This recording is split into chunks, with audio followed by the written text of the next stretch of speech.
Hello and welcome to the SuperShow podcast. It's just me and Mr. Jamie today. How you doing, fella? I feel like that was a really good opportunity to give me a cool nickname on the fly, and you didn't take it. I'm going to give you a second shot, one more run, roll it back, introducing your co-host for this week. All right. Now put you under pressure. Introducing Tim the Tim the Tool Man, Jamie. Jim the Fat Man. Jim the Fat Man. Jim the Fat Man, maybe? No, I don't want to call you fat, dude. You can call me fat. I'll call you Ed Kemper for your weird hairstyle you got going on this week. Everyone who wants to know what it looks like when Chris records a podcast right after washing and conditioning his hair, just head to youtube.com/something or other and you'll find it. And the hoodie? The hoodie, it would be cool if it wasn't baby blue. It kind of fits with the background, which I appreciate, but it doesn't add to the aesthetic. I don't know what you're kind of going for right now. Nice. I don't know either. Maybe just some kind of a Slim Shady. You know what? It's like the aesthetic is, I'm going to slit your throat, but I'm going to read you a poem first. And that's quite quaint if you think about it. I like that. I can get behind that. Well, Jamie, have you heard of Huey Lewis in the news? Tell me more. I mean, do you have any particular thoughts on any of their albums? I'll fix it, all right? Because I just did that so that we could talk about it so that people listening on a podcast platform of their choice, I'm talking Spotify, iTunes, Google Podcasts, all that good stuff, could head on over to YouTube to, check it out, see what it's all about. And if you have, I'll reward you with this. Just pull up one of those. That's my artwork. How about them apples? It's actually interesting now that I look at it, because one of those animals might get referenced in the next, hour and a half. We'll find out. Tits? No, I was thinking about crabs, but I'll leave that to you. Yeah, no, you're right. Spoilers. Okay. Anyway, as you probably notice, Jonesy... I mean, it's kind of difficult for me to talk about. Jonesy and I had a falling out, so it's all very sad. It was about the Xbox One S, and I never want to see his face again. So, Yeah, as a child of divorce, there were a lot of memories I really didn't need to be unearthed that came flooding back to me this past week. It was only a matter of time, right? I mean, we've been on walking on eggshells that were on thin ice for a very long time, and. Do you know what? Not to break the skit up early, but one thing that is funny to look back on is that when we were at ATG, we were of a big enough size in terms of subscribers and viewers and stuff like that, but also operated with enough obscurity in terms of the personnel and what we were doing, that sometimes when people went missing or weren't there for any 1 week, there were sometimes weird rumours, not just the ones that we started, but in the comments of like people falling out, people not liking each other. And personally, I'm sure that gets annoying, but I loved that shit at the time. I think it's because, I think people's minds wander, but I also think it's because maybe Jonesy and I are kind of. I'll put it this way: Jonesy and I are not as similar as, say, me and you are in terms of a lot of things, in terms of our viewpoints and what have you. So maybe that's just kind of like something that they kind of picked up on and extrapolated. Yeah, Jonesy and I have not had a falling out. No. Well, no, I feel like the SuperShow crowd know that there's never any beef, and we've been working together too long for that. But it was just fun in the ATG days. Like I said, when there was that weird obscurity, they're like, oh God, maybe Chris went away or Jonesy went away for months because they had a huge falling out. It was like, no, this is what happens when people have children. Yeah, basically, yeah. Oh, it's called paternity leave. Anyway, so I've got a bit of a bone to pick with you, because usually I say that, just try and give a bit of a preamble as to what people can expect. Oh, all right? God, I know. To the podcast that they're about to listen to, that their ears are about to get moistened with. All right? And I usually say that we're a gaming podcast that don't take ourselves too seriously, and you just ripped into that. Oh yeah, wait, did we do that on a podcast? Was that last week? Did we say that? That was last week's podcast, which I edited. I wasn't even in it, and I edited it. So it's because before we started, Josie goes to me, "What's the thing that Chris says at the beginning of every week?" And I go, "Oh yeah, he says we're a gaming podcast that we don't take ourselves too seriously." And we joked about how that was your version of trying to get a little, not quite a catchphrase, but trying to nail down the patter of that intro so you could just go back to it every time. Well, I heard what you were saying. So now You're mixing it up, yeah? No, now it's time for you to face the music, my friend. Oh, you God. need to, on the fly right now, without any kind of warning, No. you need to give a bit of a, you need to give a tagline for this fucking, let's say, someone who's never listened to it before and for some miracle has lasted 5.5 minutes before deciding, it's still sticking around. You got to give them the tagline. Come on. Okay. Hello, everyone, and welcome back to the SuperShow podcast, the podcast where we invite you to come for the video games and stay for the known murderers.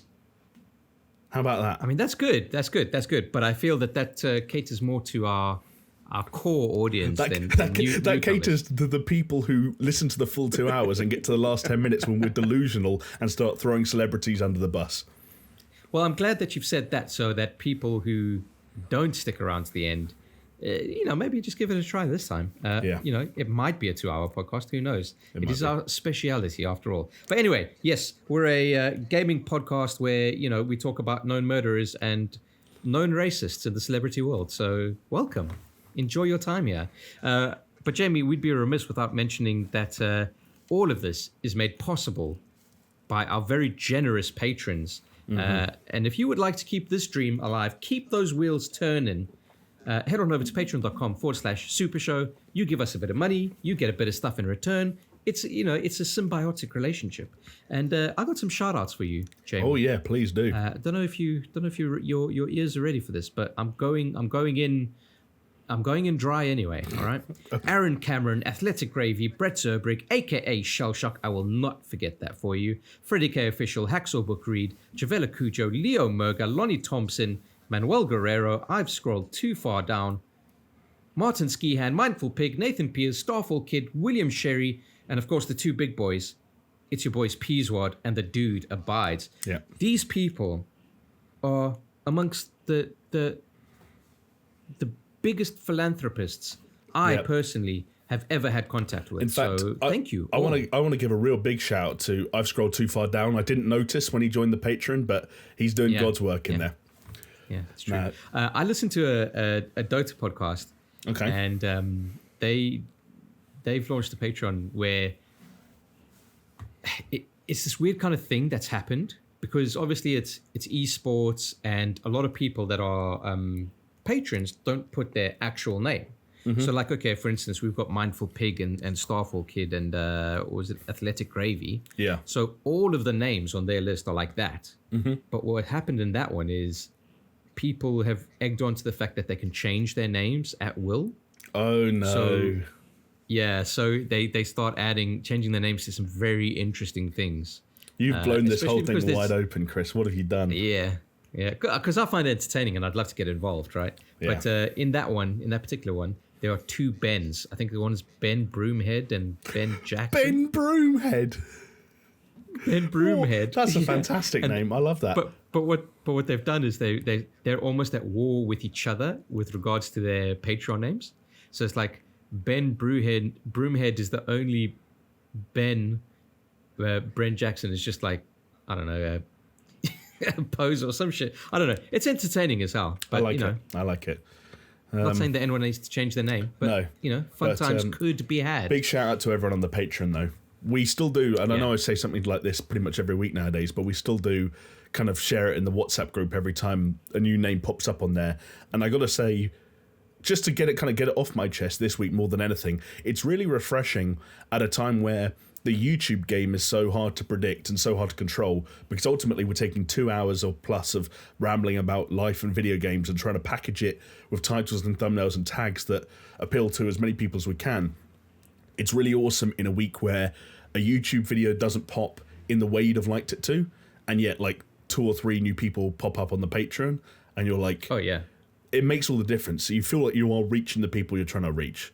That's a nice thing. Yeah. So I just want to say thanks in that sense to everyone who's supported honestly, us. like every time we get a new patron and they message us on Patreon to kind of get access to the Discord server, $2, go and check it out. I always tell them, like, dude, first and foremost, thank you so much. Like, I can't tell you how much it means to us, and it's so true, dude. Like, it still blows me away. I'm not just saying it so that people will be like, oh yeah, you know, blah, blah, but that's cool. Genuinely, like, it's cool.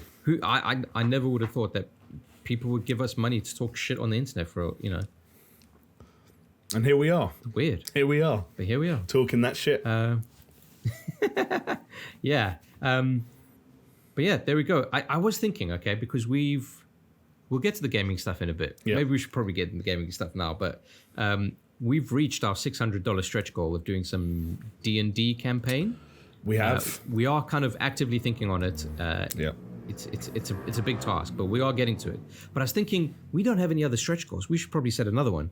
And I know, Jamie, we were obviously, I mentioned it to you, but what if we launch another podcast that would be like, you hit the stretch goal, we do another podcast, and we'd call it Known Murderers. I mean, and each week we look at a different celeb and their how they've just flat out fucking murdered people and no one seems to give a shit. It's an idea that's been thrown out before, and it's an idea I like a lot. I presume, would it be a patron exclusive one? Like basically another After Dark?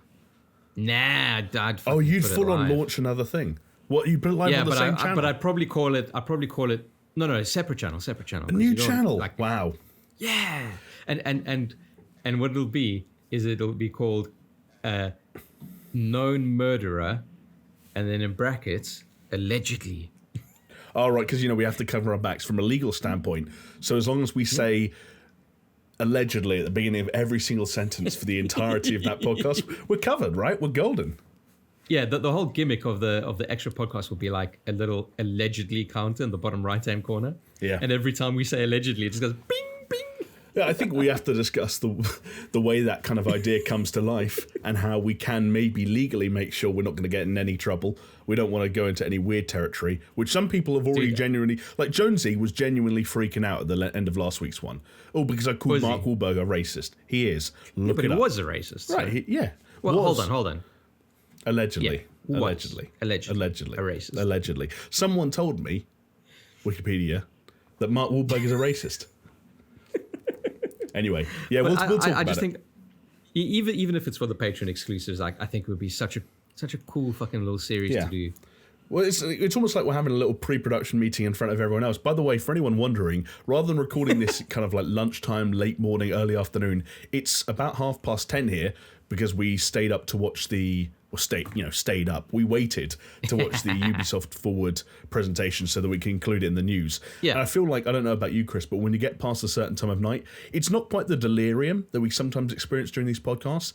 It's just kind of like, it's an after dark without being an after dark. Like, absolutely. It's almost like we're off the record. Gone 12 minutes and we haven't spoken about it. It's kind of, people are angry. ASB64 is writing a comment right now. I can hear him. I can fucking hear that tickety tacking coming all the way from Dubai. Yeah, we'll see. But hey, you know, hopefully it's a little bit more entertaining. I'm feeling a bit of the crazy pills, so you know. Oh God, brace yourself, and folks. not just at the end of the fucking podcast. But yes, as you alluded to, we are actually going to talk about games at some point, and we are going to talk about the Ubisoft Forward fucking 2.0, whatever you want to call it. We're going to be talking about obviously the biggest news that's come out this week, which is the Xbox Series S and Series X. Hey, that's like sex. Nice. And, of course, the Call of Duty Modern Warfare... Not Modern Warfare. Close enough. Black Ops. Black Ops Cold War.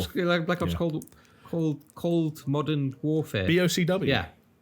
Yeah. CODBOCW. Easy. Yeah. Cool. But yeah, what was I going to say? Talking about some of the pre-prod stuff. I like it, dude. I like it too. And I think the other thing about, and this I think some people might have noticed with After Dark, is kind of when you make it a stretch goal and you give it a name and you give it a circumstance under which it has to happen because that's what people are supporting us for, then you have more of a reason to go back and do it. You know, I think a lot of the Patreon exclusive content so far has been weirdly open-ended in a way where there's so much we can do, there's almost, you don't know what to do.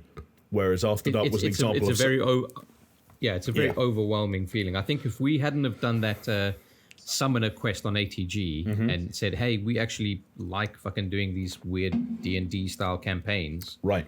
That we wouldn't have any stretch goals. But, you know. Here we are. Yeah, let's talk about it, you know. Get in touch, get in contact. Leave comments. But yeah, I did listen to last week's podcast, and I did enjoy it very much. I thought you guys made some interesting points. Maybe we can bring up a few of them. Oh, maybe we can bring up a few of them. But I'll tell you what, before we get into all of that news, I want to get into the comment of the week, because it does actually relate to something that you guys discussed on the podcast last week. Okay. And it's coming from wait, I'm going to interject. Gaming. This is your way of saying you were listening to the podcast last week, said, fuck, I wish I was there because I would have made this really good point. So now you want to loop it back around and make your point. Dude, totally. But I don't have any... Like, I don't remember whatever my points were. Oh, I don't know. The fact that you guys didn't talk about fucking Super Mario Galaxy, like, ad nauseum, just it really disgusts me. But, you know I'll live with it. We were rattling. Anyway, comment of the week. Comment of the week coming from 6ix9ine Gaming. I do believe he's Takeshi 6ix9ine's cousin. With the Marvel Battle Passes, it sounds like they're trying to load value into their game. They could slap a sticker on that bad boy that just says $100 value with included extra content. I'm wondering if it'll mess with the value of secondhand retail or new copies, but it's like a credit. They wouldn't exactly lose money, just give passes away because they can just make more available. So how can they lose any money in the production costs by including that? It seems to be a little bit rambly. He goes on to say, I would hate if they counted the value of battle passes as if they have the value of the money that can't be exchanged back for. I mean, he goes on to a lot more, saying that Spider-Man's one of his favorites, blah, blah, blah, blah, blah. I think just an interesting kind of sound off of what the secondhand value of all this is, because... I'm looking for you to lead the discussion, Chris, because I hadn't read this comment beforehand. I'm hearing it now for the first time, and I need you to I'm more than happy to go to town on this one. I need you to give me a nudge in the right direction, because 6ix9ine Gaming... I don't know what he was smoking when he came up with this one, but I want some. I'll be honest. When I read it, it seemed to make sense. And now that I've said it out loud, it just sounds like a fucking madman. Can you go back to the interpretation of it that was in your head when it made sense to you at the time? That's the challenge. All right. So I guess let's just say this: the overarching thing is the perceived value of loading value of loading all of this stuff into the game, which I guess is what you guys kind of discussed. Is that referring to the battle passes then? Because then if that's the case, I don't know if I can really get into that kind of discussion, because then you get into a weird line between what's content that should have been or would have been in the game originally and what was added in content that they kind of made free. You could look at a game like Call of Duty Modern Warfare and take every single skin that's in the base game when you put no money in and say, well, that's value added because it's extra content they could have charged for. But at some point, no, developers should be putting that stuff in the game because that's the stuff we earn. That's the stuff that we're sort of paying for as part of that whole baseline package. Yeah. So I don't know if I see... Sorry, go for it. Yeah, I guess 6ix9ine's Gaming was kind of saying, like, if you had to resell it, what would happen with all that content? But I guess the content is tied to your account, right? So it doesn't actually matter. Like the disc and the resale, it's only there as kind of a conduit to getting into this games as a service. I think where 6ix9ine Gaming's point is trying to be made is almost as exists in a version of Marvel's Avengers where if you buy the game firsthand, the hero passes for the opening 6 characters are not included in the game. They are gifted to you for buying the game. And that if you bought the game secondhand, you wouldn't get them and you'd have to buy them outright. So they become a bonus rather than a guarantee, in which case the second-hand value does become slightly different and the value of that included extra content does become more of a bargaining piece. Right? But it's not like that. They're technically just a part of the game for all intents and purposes. All right. So another point says... this Marvel game is trying to target all the fanboys, girls, whatever else is, and actually make me wonder if all these characters can even exist together in a one-size-fits-all world. Or do they really need an entire world built around the individual character? It's interesting because, like, reading some of the... I mean, I didn't play the game beyond the beta. Like, I kind of it's going to sound bad, but I made my decision based on the beta. That's it. Okay. I'm not interested in this game. You know, like it may be better than the beta was, but I just didn't find any interest in it. I don't. Not to say it's a bad game or a good game or whatever it may be. All right, because how can I have that opinion without playing the game fully? But from some of the reviews that I've read, because I am interested in kind of like it's a fascinating game in terms of reception. Yeah. But one of the reviews I was reading was like, dude, it's a fucking Kamala Khan game, and they've just fleshed it out with the Avengers. That depends on to what extent you see Marvel's Avengers as a product that revolves around a campaign, and to what extent you see it as a product that revolves around the future of Marvel's Avengers as a platform, if that makes sense. Yeah. The campaign is kind of a Kamala Khan campaign, but the campaign also took me about 6 hours. And I can say I have now finished it. I've now rolled credits. If you keep playing that game for the next year, it's no longer a Kamala Khan game. It's a whoever you want it to be game. As for whether or not the world makes sense as a one-size-fits-all, I think they try their best in the campaign to make it feel like it makes sense as a one-size-fits-all, but there are drawbacks to playing certain characters when you're in missions that don't really take advantage of their abilities for one reason or another. Sometimes it's due to oversights, sometimes it's just weird shortcomings in their abilities. I don't know. I've been, and I think Jonesy has as well, to kind of echo the thoughts that he was sharing with us earlier, I've been hot and cold in this game. It's not necessarily that I can't make my mind up on how I feel about it. It's just that sometimes I'm having a surprisingly good time and sometimes I'm having a frustratingly bad one. It's inconsistent. Yeah. It trips over itself and becomes its own worst enemy. And that's what makes it so hard to appraise. Jonesy joked, and I wouldn't go quite this extreme, that he agrees with the 0 out of 10 reviews and the 10 out of 10 reviews. I think a better way of putting it is that I agree with the 7 out of 10 reviews and the 3 out of 10 reviews. All right, yeah, fair enough. Do you know what I mean? I know what you mean. So, fair to say that you've played Marvel's Avengers since at least we last spoke. Yeah.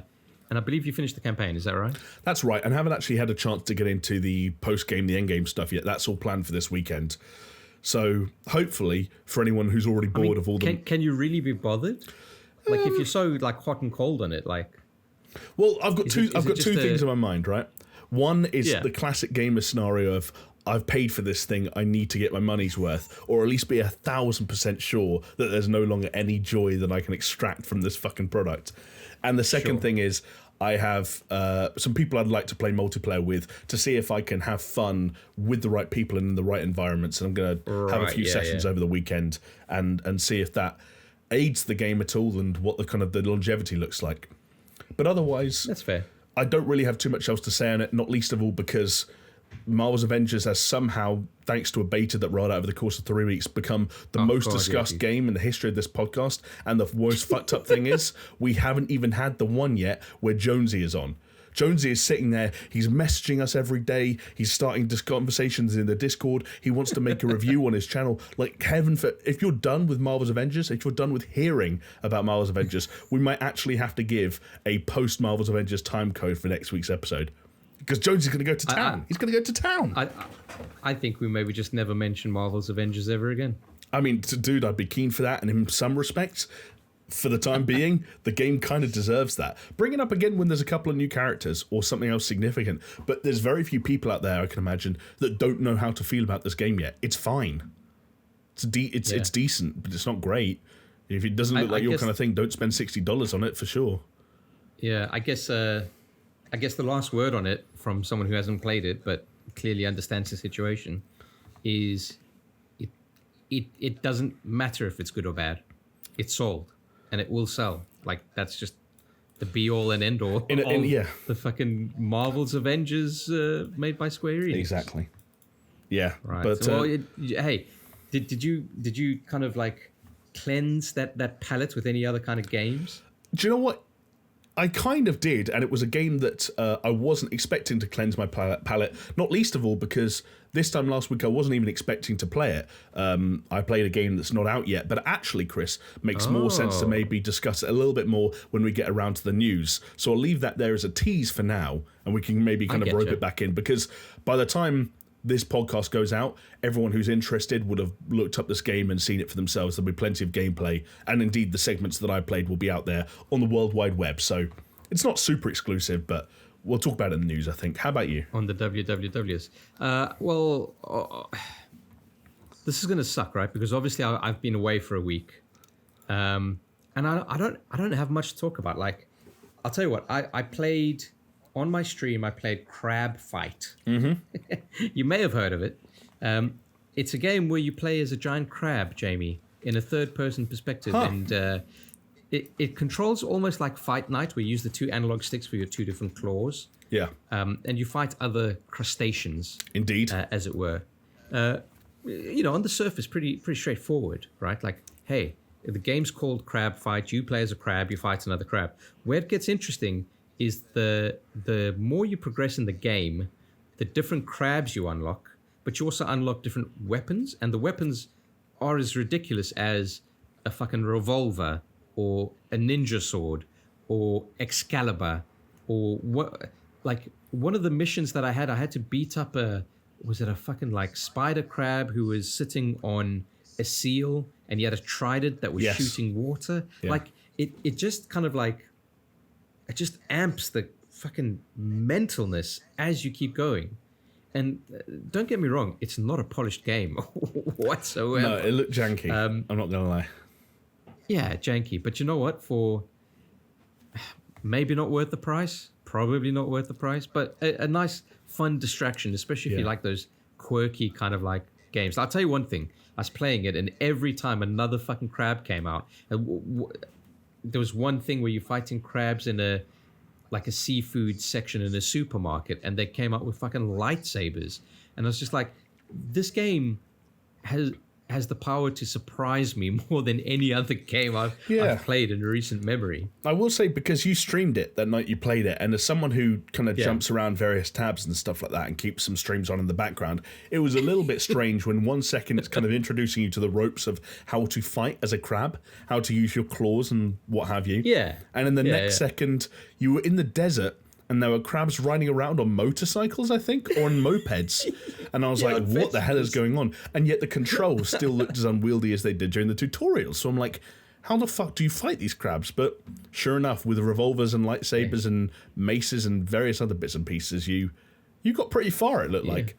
I was getting some kind of final boss vibes off the guy you, spoiler alert, kind of gave up on due to time constraints. Oh, dude, he was so fucking hard. He was a Tasmanian giant crab, I think it was, and he was he basically had the power of gravity, and we were fighting on a moon. Yep. It was kind of mad. Yeah. But yeah, I mean, fucking hell, check out Crab Fight if you like those weird fucking games. I think it was by the same dude who did like King of Seafood. I don't know what that is. All I know is that game looked Japanese. Fish. That game looked Japanese. that game is very Japanesey, I'll tell you that much. But yeah, that's pretty much all I've been playing. Like, I've missed stream days. Apologies for any twitch.tv/Hot Panic fans out there. You know, for any paying subscribers, Chris, who might have been hoping for more content. No, I take that back. That's harsh of me. Life, huh? Oh, you've just Ethan from H3. Well, hey, Chris, you can make it up to them. You've just Pokemoned me, dude. Oh, we've all got our simps. You shouldn't be ashamed of your simps, and our simps shouldn't be ashamed of us. It's a great sort of, as you said earlier, symbiotic relationship we all have. But the good news is, Chris, for your simps, is that you can make it up to them by streaming every day for the next 2 weeks, right? Wow, you really fucking going for me today. What the fuck is wrong with you, dude? I'm throwing you in the deep end. To be fair, that wasn't meant to be set up as a dig. It was meant to be as a setup for you to just like, you know, I didn't even know if you wanted to tell people or not. You might as well say it yourself. Because I was going to, because, you know, maybe we'll go into next week where I'm not there and people will be like, oh, maybe there was some truth to the falling out. Actually, yeah, it would actually look like there was some weird truth to it. I don't know. But you fucked it now. Well, there we go. Everyone just imagine there's beef. Everyone imagine that we all hate each other. Do us a favour. You ruined it. Well, I'm hating you now. Anyway, the other thing that I did, all right, so yeah, apologies that I haven't been streaming or, you know, wasn't on the stream last week. Probably not going to be on the stream, on the podcast in the next 2 weeks as well. But you know what? I did find some time to steal away in my busy schedule doing absolutely fuck all because I'm still unemployed. Please, Lord, someone hire me. I watched Tenet, my dude. Yeah. The latest, of course, the Christopher Nolan film, and it's a weird fucking word to say out loud. Tenet. You want to say tenant almost, which is a completely different word, like completely different meaning. It's my tenant. Yeah, this is Christopher Nolan's new movie about Denzel Washington's son renting an apartment, and you're sort of reversing time to get cheaper rent. Right, Tenet. That's Tenet. That's the one. Yeah, that's the one. Give me a laugh. Give me a chuckle. Give me something. Give me some feedback here. All right. Yeah. Yeah. No, it was good. I thought it was a fucking great film. Reading some reviews, it seems that some of the critics are not too hot on it, and I can kind of see why. Biggest fucking bugbear for me with a lot of Nolan's films is his sound mixing. Yeah, you hear that a lot, don't you? The music just completely overpowers the audio, and he does it on purpose, and I just think it's a shit move, to be honest. Yeah, it sucks, because when did it start? Was it Dark Knight Rises, when everyone was like, I can't fucking hear Bane, what's going on? And that's what I remember. Dark Knight Rises, Interstellar, Dunkirk, although he kind of solved it in Dunkirk by making 75% of the entire cast fucking mutes that don't say anything. Like they're all just like all a bunch of Harry Styles, either Harry Styles lookalikes or Harry Styles himself, just standing around crying or looking at each other and not saying anything. Apart from Kenneth Branagh, who apparently has to appear in every Chris Nolan film to explain everything. Him or Michael Caine, or sometimes both. In the case of Tenet, it's both. Exactly. I will say this. I absolutely fucking loved the film, dude. Absolutely loved it. The end was a bit messy. Like, it was exciting, but I felt that, like, the ending, the final set piece needed a bit more kind of setup, right? Yeah. Like, things were just happening, and one of the criticisms that a lot of people have been giving it is it's very difficult to follow. I'm not some kind of mega mind fucking dude or anything, but I had no problem following it. But I just did feel that, funnily enough, there's a lot of exposition in the beginning, but then it kind of like there's no exposition. Right. You almost think to yourself, at least that's what I thought. I don't know how other people kind of see it, but I just felt that like a little bit more exposition, like setting up the different set pieces, wouldn't be a bad thing.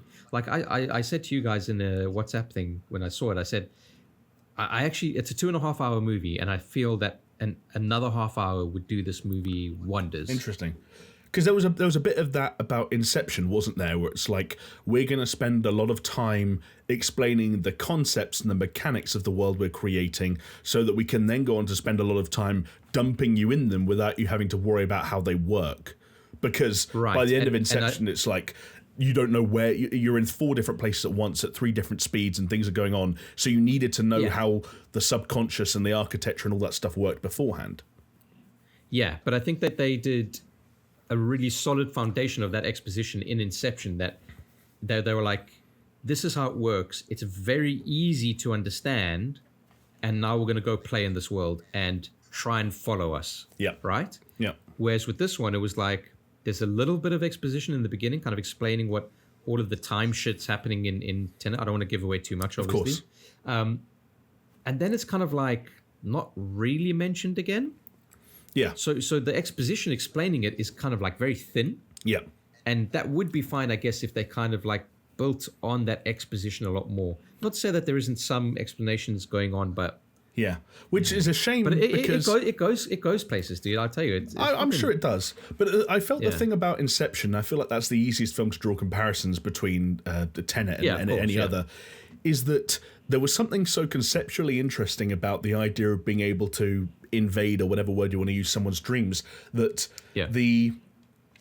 the exposition felt intriguing. And one of the scenes that I think sticks out on a lot of people's memories of that film is when Leonardo DiCaprio and Ellen Page's characters are sat at the cafe, and you don't see how they got there or how they arrived during the conversation. And she realizes, but technically that scene is exposition. You know, it's explaining stuff like people accept where they are because no one ever remembers the start of the dream. It explains how someone's subconscious fills out the dream that's created by the architect. It explains how Ellen Page's character as the architect can warp the environment. You have the amazing shot of the world rolling back on itself. And then, of course, that ties into Leonardo DiCaprio's subconscious invading it and the wife showing up, blah, blah, blah, blah, blah.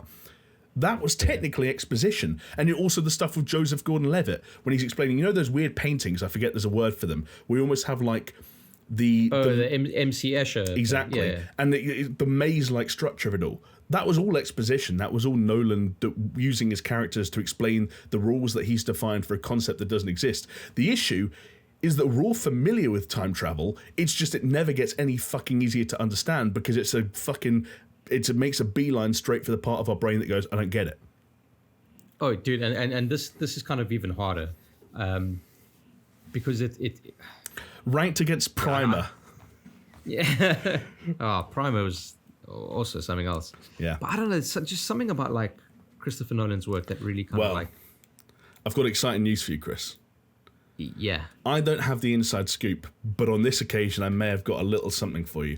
I might have an idea as to Christopher Nolan's next project, and this is a Super Show exclusive. I promise you, this is a Super Show exclusive.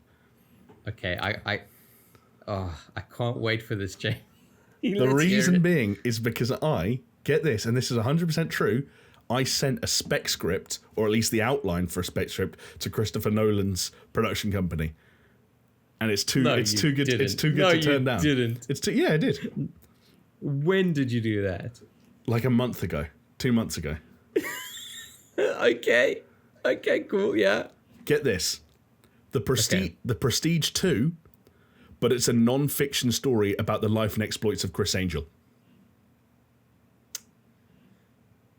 And Chris Angel's twin that we never knew existed. Forget the twins. We're not doing twins anymore. We're going to end with the stunt where he rides off the ramp into the Grand Canyon and the flame goes up and he ends up in the box. And that's the end of the movie. Cut to black. And then think about the central mysteries. You get Michael Caine going there. Have I ever told you about how Chris Angel walks on water? Well. And then you fuck Scarlett Johansson. It would be great. I mean, sure. Yeah, why not? What if you did it as like a JCVD thing where it's like Chris Angel playing a fictionalized version of himself? I think we're onto something here. No, I think you're onto something, but in the wrong way. What if it's a JCVD thing, but it's like Christopher Nolan playing himself, trying to get a film made that no one fucking understands? Oh, it's like adaptation, but it's not about... Andy Kaufman. Yeah, or Charlie there's two Kaufmans. I forget. I don't know. Writing a script. It's about Chris Nolan directing a movie. Fucking Andy Kaufman was the... Andy Kaufman's he was the comedian, wasn't he? He's man on the moon. Yeah. And then Charlie Kaufman is... he's got a new movie out, actually, doesn't he? I'm thinking of Ending Things with Netflix.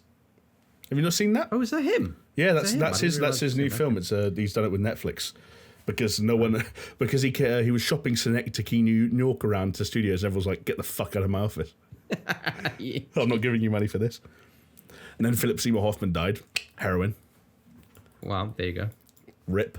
All right, look. One last thing I want to say about Tenet is the soundtrack is fucking banging, dude. Okay, it is such a good soundtrack. It is so fucking good, and it's like. I didn't expect it from this kind of film. Because it's kind of like, I don't know, got like a little bit of a techno-y electronic kind of vibe to it. Yeah. It's cool, man. In a way, I've been listening to that soundtrack nonstop since I came out of the theater. It sounds subtler than what Hans Zimmer might have done, if that makes sense. In a way that maybe suits the film. I don't know. We need to see it. It is subtler, but when it's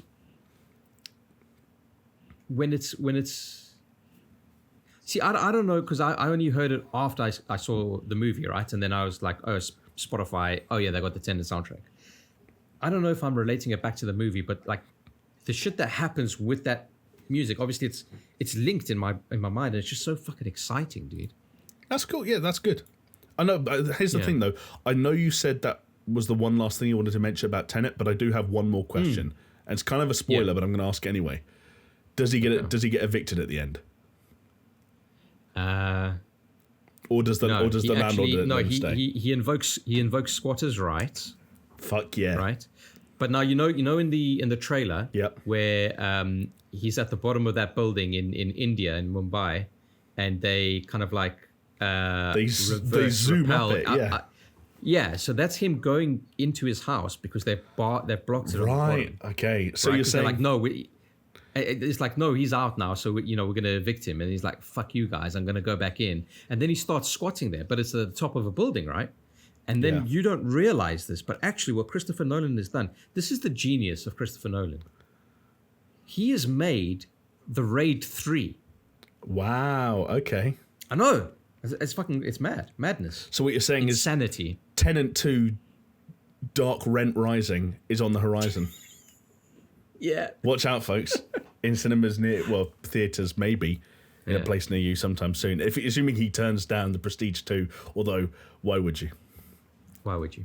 But yeah, I can't wait for you and Jonesy to watch it, because I just really want to talk about that film and that world, because the world he's created is so fucking cool. And there's a hint that he could go back to this if he wanted to, as like fleshing out some other stories in this kind of like vein. Right. I don't know if he will. I don't know if he will, because the only sequels he's done is fucking Batman, right? So. Yes, that sounds about right. Yeah. Yeah. Anyway, exciting. Yeah. You know what else? Is exciting, Jamie? The first piece of news we're going to talk about this week.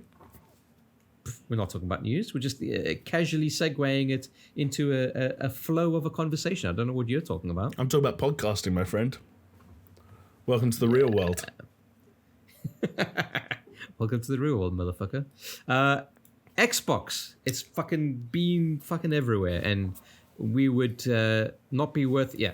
Would not be worth our salt unless we kind of like spoke about it, right? Yes, exactly. The Xbox Series S and X were revealed, pricing and availability, right? So it's going to come out on the 10th of November. Pre-orders are up on the 22nd of September, which is fucking 11 days away from the time. Hell yeah. So the Xbox Series S is going to cost $299 or £249, making it the cheapest next-gen console available. Like, I think cheaper than the Switch. Is that right? In the UK, I'm not sure. I haven't checked the US, but in the UK, I can confirm it's cheaper than the Switch presently at retail price. Yeah. And the Xbox Series X is $499 and £449. Now, what I love about this is usually when we hear the dollar value, it's equivalent in pounds, right? So if it's $500, usually when it comes over here, it'll be £500. We get fucked over a lot like that. Yeah, so it was nice to see that we're not actually getting fucked over there. But what is more interesting than all of this, in my opinion, okay, because obviously, look, these are cool consoles. If you've got a powerful PC, it doesn't necessarily matter at all. It's almost as if like Microsoft's strategy is like, let's just appeal to fucking everyone and just get everyone involved in gaming, which I think is cool. It's a very, very smart decision in my mind. Jonesy may disagree with me. We'll get onto that. But more interesting than all of this is kind of what they're doing with what they call Xbox All Access. Now, it's not available everywhere, all right? Only, I think we said like 12 different regions. If I remember rightly, I think it's 12, yeah. Yeah. So basically what that is you buy the Xbox consoles, either a Series S or a Series X, and it comes with gold, and it comes with Game Pass Ultimate, which means that you can get it on your Xbox and you can also get it on your PC, and I think Ultimate also includes xCloud when it launches properly, if I'm not mistaken. Yes, right? that sounds about right, yeah. Yeah, and you get all of that, right? So that for the S, that's $25 a month, or £21 a month for 24 months. And for the X, $35 or £29 for 24 months. And I've done the math, and basically, you're not paying anything more really than what you're getting. No, these are interest-free repayments. You're essentially just paying off the price of a console and technically Game Pass over the course of 2 years. Dude, it's mad. And especially now that EA Play has been confirmed to be coming to Game Pass Ultimate. Like, yeah. Which, hey, I guess, say what you want about EA and their back catalogue, but when you see the games that are included in that, and it's the fact easy that to that's get excited about. Yeah, the fact that one day that's just going to pop up on Game Pass on Xbox or PC. Hashtag drink, because we mentioned Game Pass, and drink again because we talked about Miles Avengers earlier. Hopefully no one's playing any drinking games tonight, otherwise they're pissed already. They're all too drunk, so, they're just but yeah, on the floor already. Game Pass is already value. If you wanted to get a console, that's value. I think one thing we should probably mention, and I'm sure a lot of people already know this and already bearing in mind, is we are talking about financing something. We are talking about making a commitment to pay off a console over the course of 2 years. So obviously there's still a financial implication there. And while we did try and find what the small print said about what would happen if this went wrong, we couldn't find any hard answers. So always bear that in mind. But absolutely, like if financially, for whatever reason, this makes more sense for you, then it's a cool option to have. And it's not just some sleazy retailer who's trying to take advantage of you. This is coming from Microsoft. It's interest free, and you're not going to pay more than what you're getting. Yeah, totally. Fuck, dude. If you can buy the thing, like in one go, just fucking do it But it's nice to know that this option is there, especially in this COVID world where people are trying to kind of stretch their dollars and pounds. For sure. And euros, what have you. So the Xbox Series S is basically a 1440 120 frames per second machine. So it's not 4K. Don't expect it to be 4K. It's not going to do that. That's not what it's about. It is less powerful than the Xbox Series X, naturally. It's also the smallest Xbox that they've ever released. I think it looks cool, man. And then the Xbox Series X at that kind of like monthly prices, it's got me kind of going. It's got me interested, The whole thing is weird, right? Because I was someone who, when you asked me a year ago, I'd have said I'm going to buy an Xbox, I'm going to buy a PlayStation, probably a Series X as well, to be specific about the Xbox side of things. Since then, I've invested heavily in a PC that carries a lot of the load that I would be asking the Xbox Series X to carry. But at the same time, it's just hard not to get hyped about new hardware. It's hard not to get hyped about the prospect of this thing sitting under your TV. And maybe it would be a waste of money, especially, I don't know. I'm really torn. But still, it's exciting to be in the midst of all this stuff, to be seeing reveals, to be seeing the design of the Series S for the first time, to be talking about prices. It makes everything feel real, because it's been really hard to get into the mind frame of this is the start, or the early days, of the new generation. It's been hard to kind of get in. I remember the PS4. I was so fucking hyped, dude. I was like refreshing, waiting to pre-order. I remember the day it showed up. I remember my girlfriend taking a picture of the package because we both knew when it was arriving. That hasn't happened yet. That hasn't happened yet this year. And maybe this is where it starts. I don't know. That said, it's because it's been this weird fucking stupid cat and mouse game between Sony and Microsoft. It's been driving me mad, actually. It's like, dude, like, no one people care about the information. No one cares about like whatever beef is going on between you guys. Like, just fucking get on with it. Like, tell people the information. Like, and it's 2 months away. Like, get on with it. And you know what the funny thing is? For all the cat and mouse bullshit that you've just referenced, I don't necessarily think the PS5 is going to be in dollars $450. Like, I think the PS5 might be the same price. Or if they're feeling if they really fuck around, they could go like 475 or 480 or just some number that's not divisible by 5 or something like that, where they'll all be divisible. Yeah, you know what I mean? I know what you mean. Like some weird arbitrary number that's technically lower. I don't know. But I feel like something like this was so obvious. Everyone is so aware of what the ballpark numbers are. The only weird things are what the Series S is going to be and what the price for the version of the PlayStation 5 without a disc drive, what the difference in price will be. People are still discussing that. Edition. Yeah, people are still discussing those elements, but the ballpark figures were obvious, which is why it didn't need to be so drawn out. But we're here now. Yeah, they didn't need to be. You know what? Like, be coy about when you're releasing it if you want, right? So that people, because pre-orders are kind of what's driving all of this, right? But the pricing, like, fuck it, dude. Like, yeah, exactly. It's like, when they announced the Xbox Series X, I was like, yeah, we were fucking predicting that when we were doing SuperShow on ATG. Yeah, exactly. Although one thing I will say while we're on the topic, I think you briefly mentioned just then that you're kind of on board with it. I don't like the look of the Series S. For me, for as much of the controversy has been surrounding things like the PlayStation 5's futuristic look or the fridge-like design of the Series X, the Series S is the most egregiously bad-looking console for my money, simply because of that big circular thing. I like it. Like it's all fun. It's all fun and games when you're photoshopping Oreos in there for a funny brand tweet. But when that thing's in your home on display, I don't think it looks nice. That's just my opinion. I think it's all right. I don't mind it too much. But I do really like the look of the Series X. Well, the Series X is like. I think the kind of the grate or whatever you want to call it on the edge with the green underneath it that they're kind of using for a lot of the hero shots. I think that's a cool touch. Yeah. But otherwise, it's a rectangle, right? Like it's a fridge, it's a brick, it's a tower. Like it's monolithic, and that's why I like it. I mean, there's an argument to be made for that. I like the simplicity of that. I like the slightly more far-reaching and interesting design of the PlayStation 5. The Series S felt like a safe bet with an ugly hole in the middle. I just didn't get it. Yeah, I think that's also probably like cut costs down, right? Like, hey, we've got a reference design with the maybe Xbox One X. Let's just fucking copy that. Yeah. And I guess mentioning cutting costs down, maybe that's actually an interesting segue into kind of the innards of this thing, because that was the other.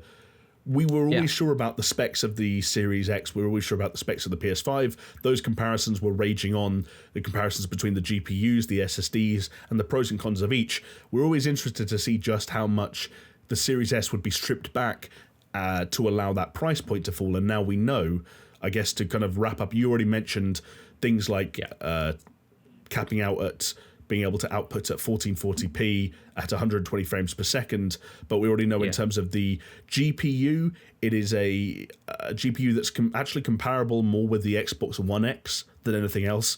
It's nowhere near in the fields of the Series X or the PS5. Yeah. So I think it's only 4 teraflops. Yes. Whereas I think the Series X is 12.5. Yeah, I believe so that's quite a large gulf. Yes. Between the two. But where it does get interesting is it's got the same processor, right? Yes. It's got the same CPU, just clocked at 0.2 gigahertz less. Correct. And I believe there's some discussion on this at Twitter that's rumbling on at the moment, but some people, I believe that Tom Guy from The Verge, are reporting that the CPU of the Series S is faster than the CPU in the PlayStation 5.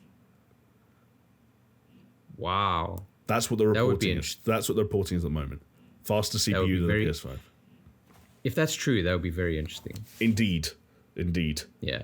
Right. But the similarities don't end there, because the hard drive is an NVMe SSD drive. Yes.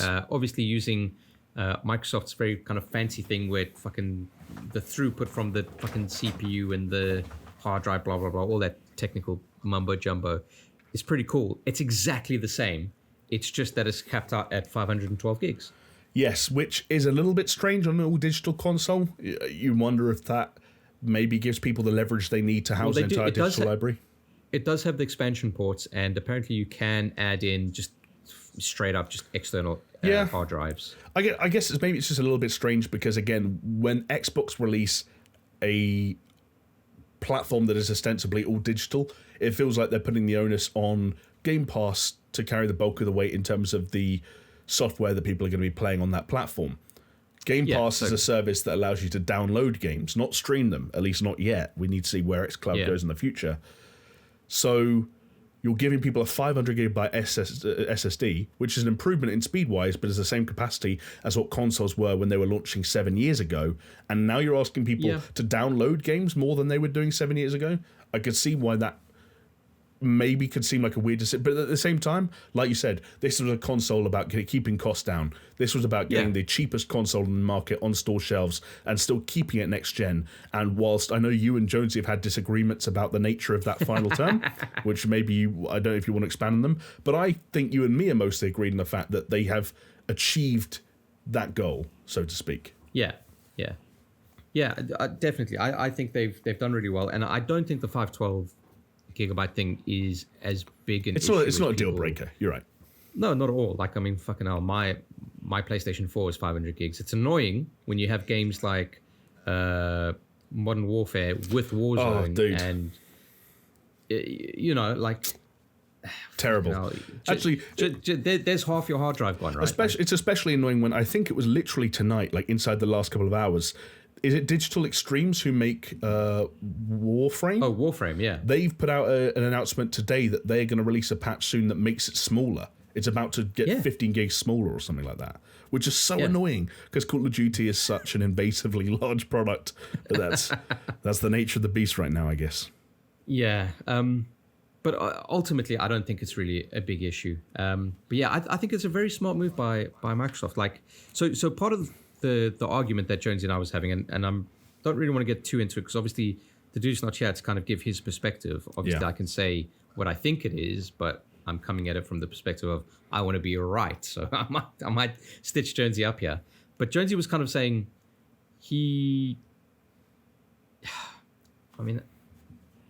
maybe it's best. I don't want to like. Do you want me to try and paraphrase it? Because I can kind of remember one of his points. When I was trying to, because I was mostly spectating this discussion rather than participating in it, partly because I didn't understand some of the intricacies of it.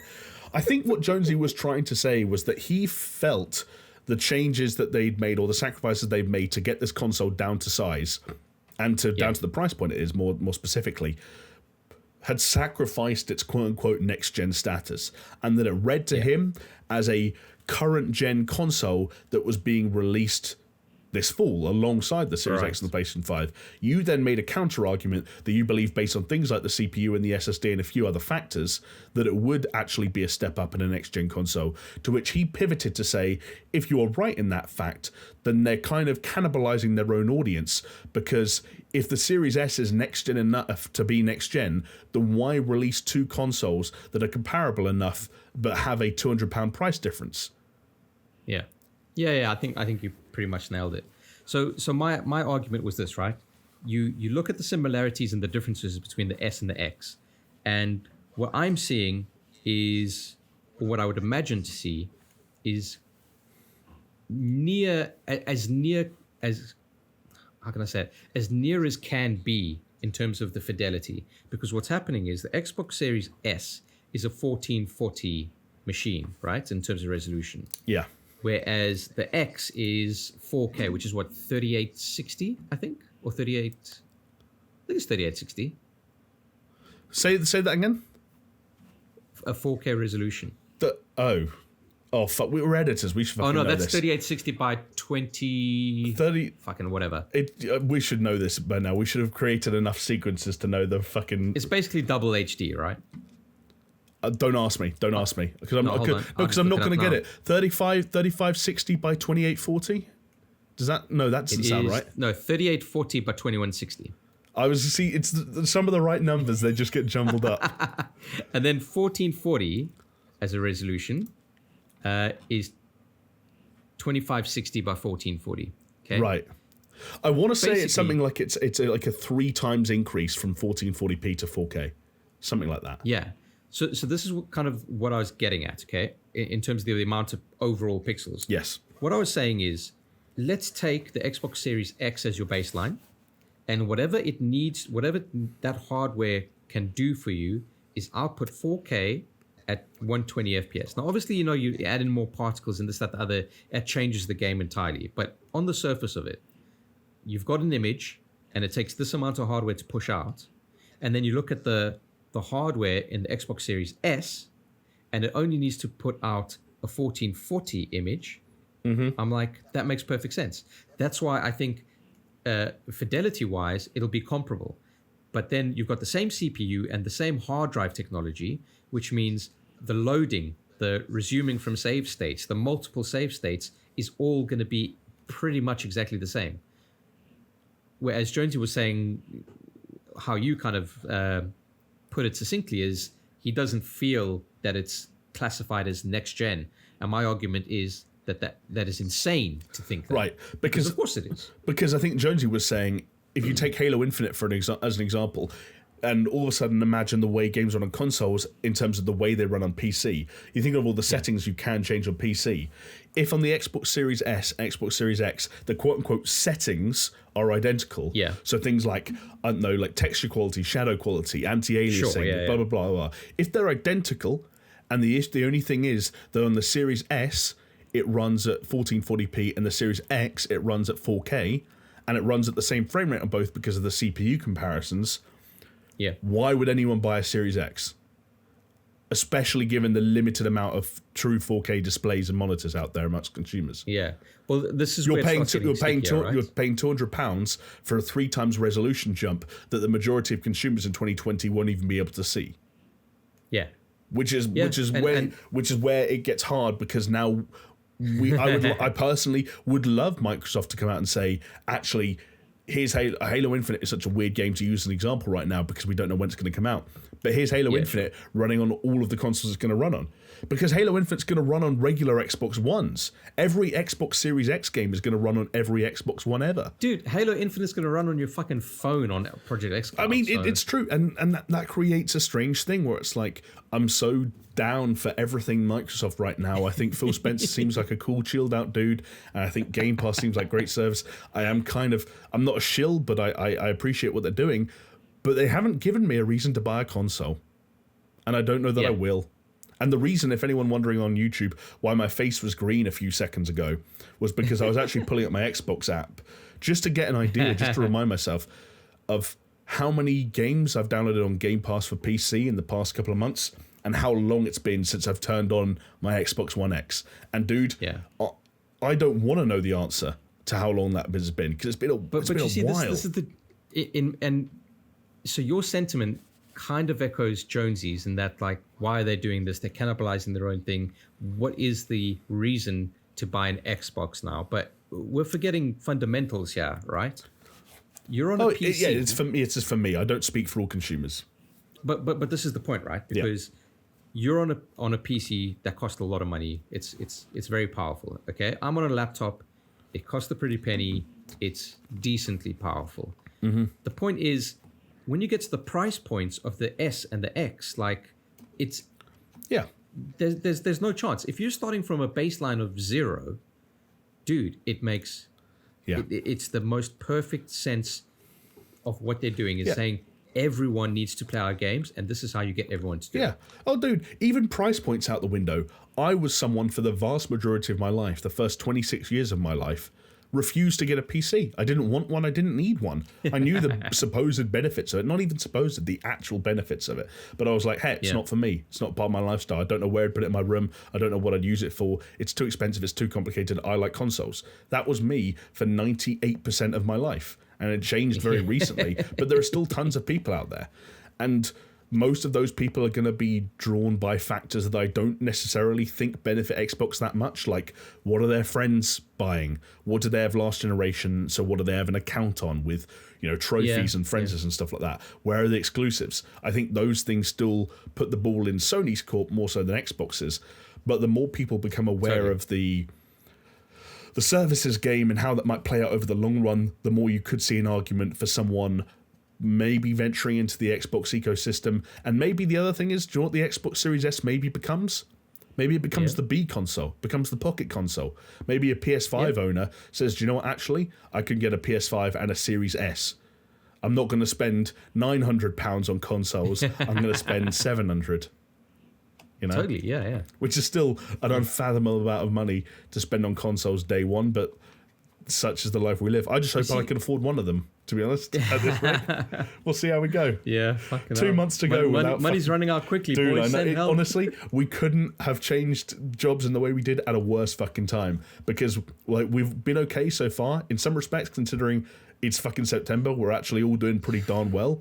But now consoles are coming out, and it's like, how can I spend £500? How? I need to pay rent. You know what the thing is? Can I hit you with the dose of reality? I don't know if I want you to, but I think you should. Right. In a way, the lockdown was the best thing that could have happened to us. In terms of making our money go further. Like, whatever little money we had in the bank from... Yeah. You say that, but, like, I'm not I spend money on dumb things, but I'm not a traditional spender in that sense. And I think you know this from working with me. Like, I don't buy clothes. I haven't been abroad for a holiday in, 8-9 years? I don't like watches. I don't fucking know. Like, you say it, there's a good chance. Like, my vices, as everyone probably knows by now, are food and video games. And outside of the usual rent and bills, like, that's all my life is. And that's why I have traditionally What I'm saying spent, is... Yeah. What I'm saying is, right, if there was no lockdown... Look, on the other hand, if there was no lockdown, it would be easier for us to find different jobs, right? Probably. To put that bluntly. But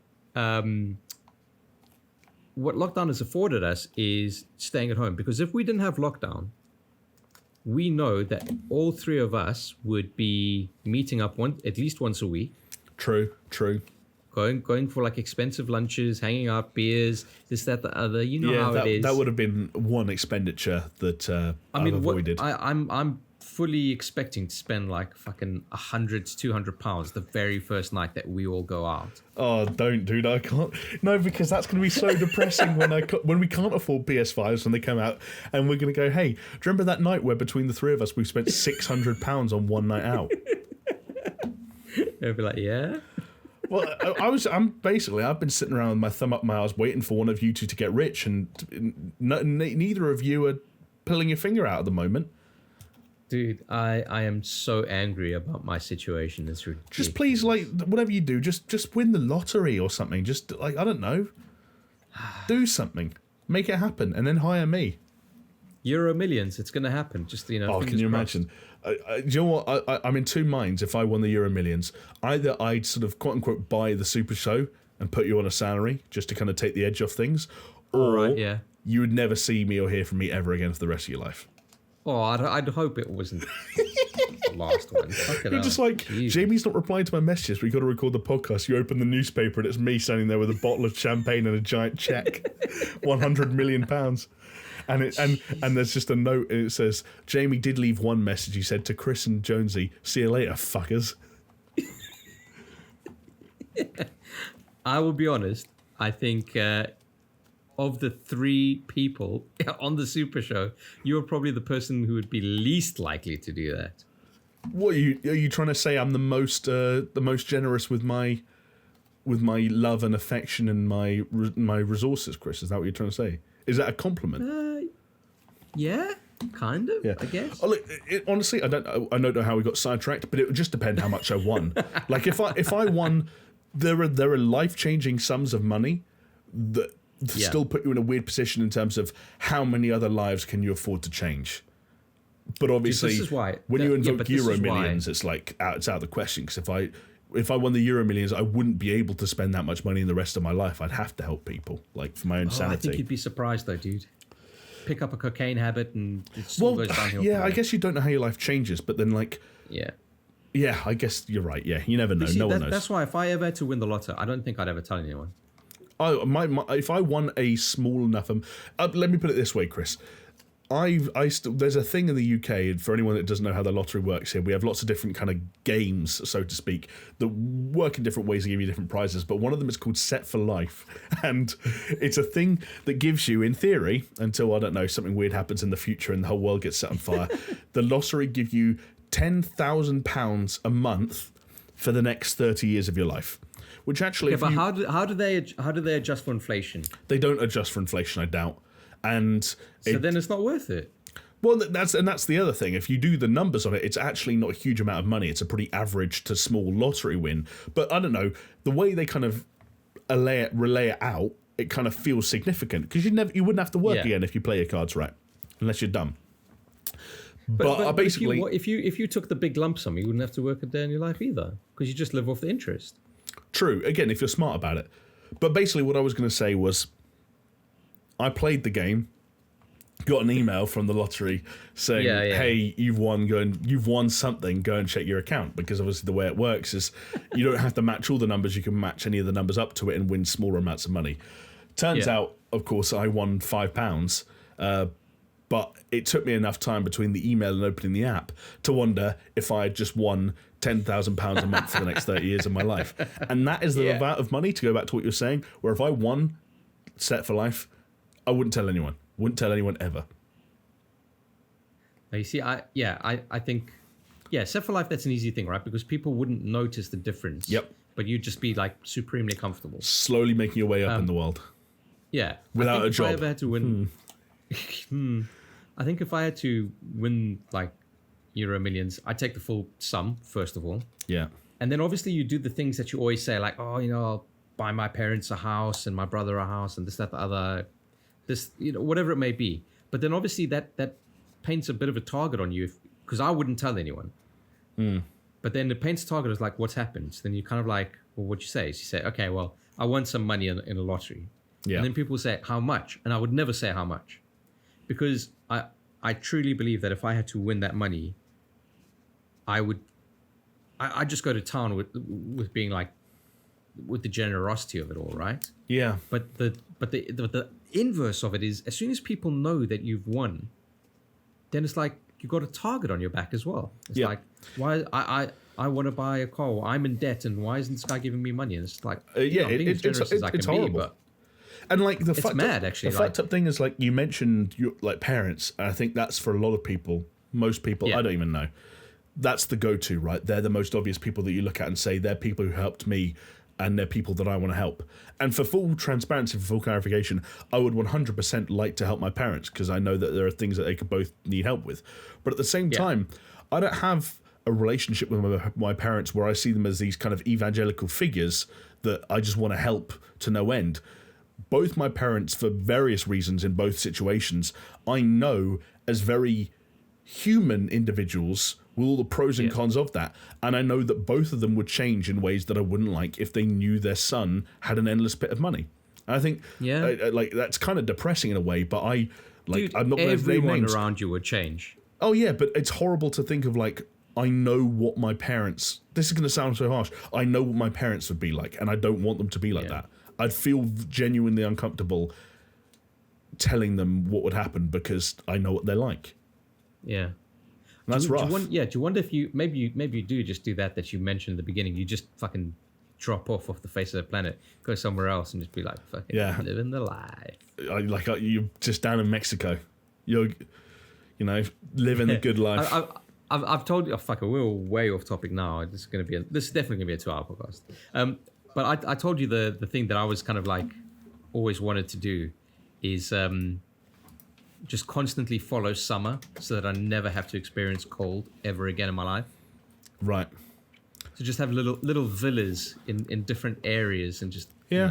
I think I'd have to visit Acapulco and see if it really is that loco. That's kind of top of my to-do list. Bucket list item there for me. Yeah? What about heading down to, Kokomo? No, not on the to-do list, no. Doesn't you live Chris, you live your life, I'm going to live mine. I'm not there for it. All right, cool. Anyway, what I'm saying is I hope I win the lottery so I can afford an Xbox Series X. And you know what game you could play on Xbox Series X? What game could I play on it, Chris? Immortals, Fenyx Rising, the new game from Ubisoft. Because obviously, the reason we're recording so late and being a bit stir crazy and doing weird fucking tangents, talking about the lottery, is Ubisoft had another one of their Forward events. Yes, they did. God knows how many more they're going to have this year, but they have hinted that there is going to be at least another one. But this used to be the game previously known as Gods and Monsters, Jamie. It did, and I've got news for you, Chris. Despite your flawless segue, you don't actually have to play Immortals Fenyx Rising on any Xbox or PlayStation platform, because you can actually play it on a remote desktop access of some strange Frenchmen who may or may not work for Ubisoft, as I have done in the last week. Nice. Okay, so you got some hands-on. Yeah, as I hinted at earlier when we were talking about our catch-up, this was the game that I got to go hands-on for a couple of hours for. Actually, last week. I think it was last Friday, weirdly enough. So I've been sitting on this for a little while. For embargo reasons, because the sort of re-reveal and the re-announcement that just happened with Forward, obviously, it's all up in the air now. Before I get into the game, I've got to give a quick shout out to my friend Adam, aka PlayStation Grenade. He was the person who actually set me up with the opportunity, threw a bone my way, asked if I wanted to play it, set it all up. I jumped on that, so huge out to him, and he's on YouTube as well. So do us a favor, go and check him out, give him a subscribe, all that good stuff. I would say tell him that we sent you, but I don't feel like we've got that mobile of force at the moment. Like in the ATG days, you could say, say ATG sent you, but now it's like, what are the chances that Adam would notice like one comment from ASB64 saying, "Here from SuperShow"? Yeah, Peaswad would be like, SuperShow. Do you know what Peaswad would do? And Adam would be like, what? You wouldn't even see it, actually, because it'd be like one comment in a sea of like 50,000. Exactly. Anyway, played the game, and Chris, do me a favour, cast your mind back to E3 2019 when we first saw this game, and tell the folks at home what the game reminded you of when you saw it. If you had to describe, I can imagine what I said because it's in our notes. Okay, if you could imagine looking at this game prior to what you saw today and imagining it as an amalgamation of two other separate games, maybe one made by Ubisoft and one not made by Ubisoft, which two games filled those gaps for you? Would you say? Well, it's a game about Greek mythology, so obviously Assassin's Creed Odyssey comes to mind. Interesting. Okay, go on. Yeah. And I think maybe with the art style and that initial trailer, I probably would have said something along the lines of Breath of the Wild. Funny you mentioned that, Chris, because Immortals Fenyx Rising is Breath of the Wild crossed with Assassin's Creed Odyssey, and it is completely unashamed and unabashed in that fact. It looks it, dude. It's like fucking identical. Yeah. So for anyone that hasn't seen the gameplay yet, again, it should all be out there in the open online. You don't have to do much Googling or YouTubing to find it if you're curious. It's set in, I guess, like Chris said, a fantastical interpretation of I guess any kind of literal interpretation of Greek mythology is somewhat fantastical, but you know what I mean. It's got a slightly cartoony aesthetic. I will say the aesthetic and the tone and the presentation are somewhat unique. They haven't actually aped the Breath of the Wild style in terms of, like, one of the questions you asked me, Chris, when we talked about it before we recorded was if it's got Breath of the Wild style sparse music. They haven't gone quite that deep in terms of copying Breath of the Wild's homework. And the sense of humour and some of the writing and the dialogue is actually what creates a somewhat different atmosphere and a feel to this game. But despite that, it's very hard not to get Assassin's Creed vibes in terms of... Well, because I remember when you told me about it and you were like, dude, it's like that meme where like, oh yeah, sure, copy my homework. Just change it a bit. To give some examples, so stamina, for example, is a concept in the game, and its stamina is represented by a little kind of semicircle that appears next to the player character as it's drained. Yeah. Stamina is drained, for example, Chris, by jumping off from cliffs and gliding. Stamina is also drained, as luck would have it, by climbing, which is not like it is in Assassin's Creed where you kind of get on little footholds and handholds. It's more like, surprise, surprise, Breath of the Wild, where you can climb on anything, climb on any surface, and so make your way up and jump every now and then. But again, you're draining stamina the whole time. It also has lots of little puzzle areas where you go to a portion of the map, you go into kind of an otherworldly dimension where you might complete physics-based puzzles by, say, using telekinesis abilities to move giant balls around and put them on pressure-sensitive plates and things like that. Anything ringing a bell here? I don't know. Yeah. This game has got me so conflicted. Right? Because it looks fun. Like, Breath of the Wild's formula is great, and I think you said it had the combat from Assassin's Creed Odyssey, which it does also fucking cool. But so like in that respect, I like it, but I also kind of want to hate it for copying Breath of the Wild so much. But then at the same time, I'm excited about it because it means technically more Breath of the Wild. Right, that's the thing. It's a weird one, dude. I don't know how to feel about it. Do I need to be excited? Do I need to fucking hate its guts? I don't know. No, you definitely don't need to hate its guts. It looks purely fun. It is fun, and I think you need to remind yourself that for as much as you can be a little bit bummed out that someone is being so obvious in terms of taking their ideas from Breath of the Wild, it is ultimately a mashup of two very good games. And having the essence of both those games running through it doesn't do this game any kind of disservice. The combat, as you mentioned, is very much Assassin's Creed. You've got a light and heavy on the on R1 and R2 or whatever controller you're using. In fact, RB and RT, I was using an Xbox controller. But then it has also the Odyssey and Origins idea of you hold down the left shoulder button and then the face buttons kind of become special abilities that drain a bar.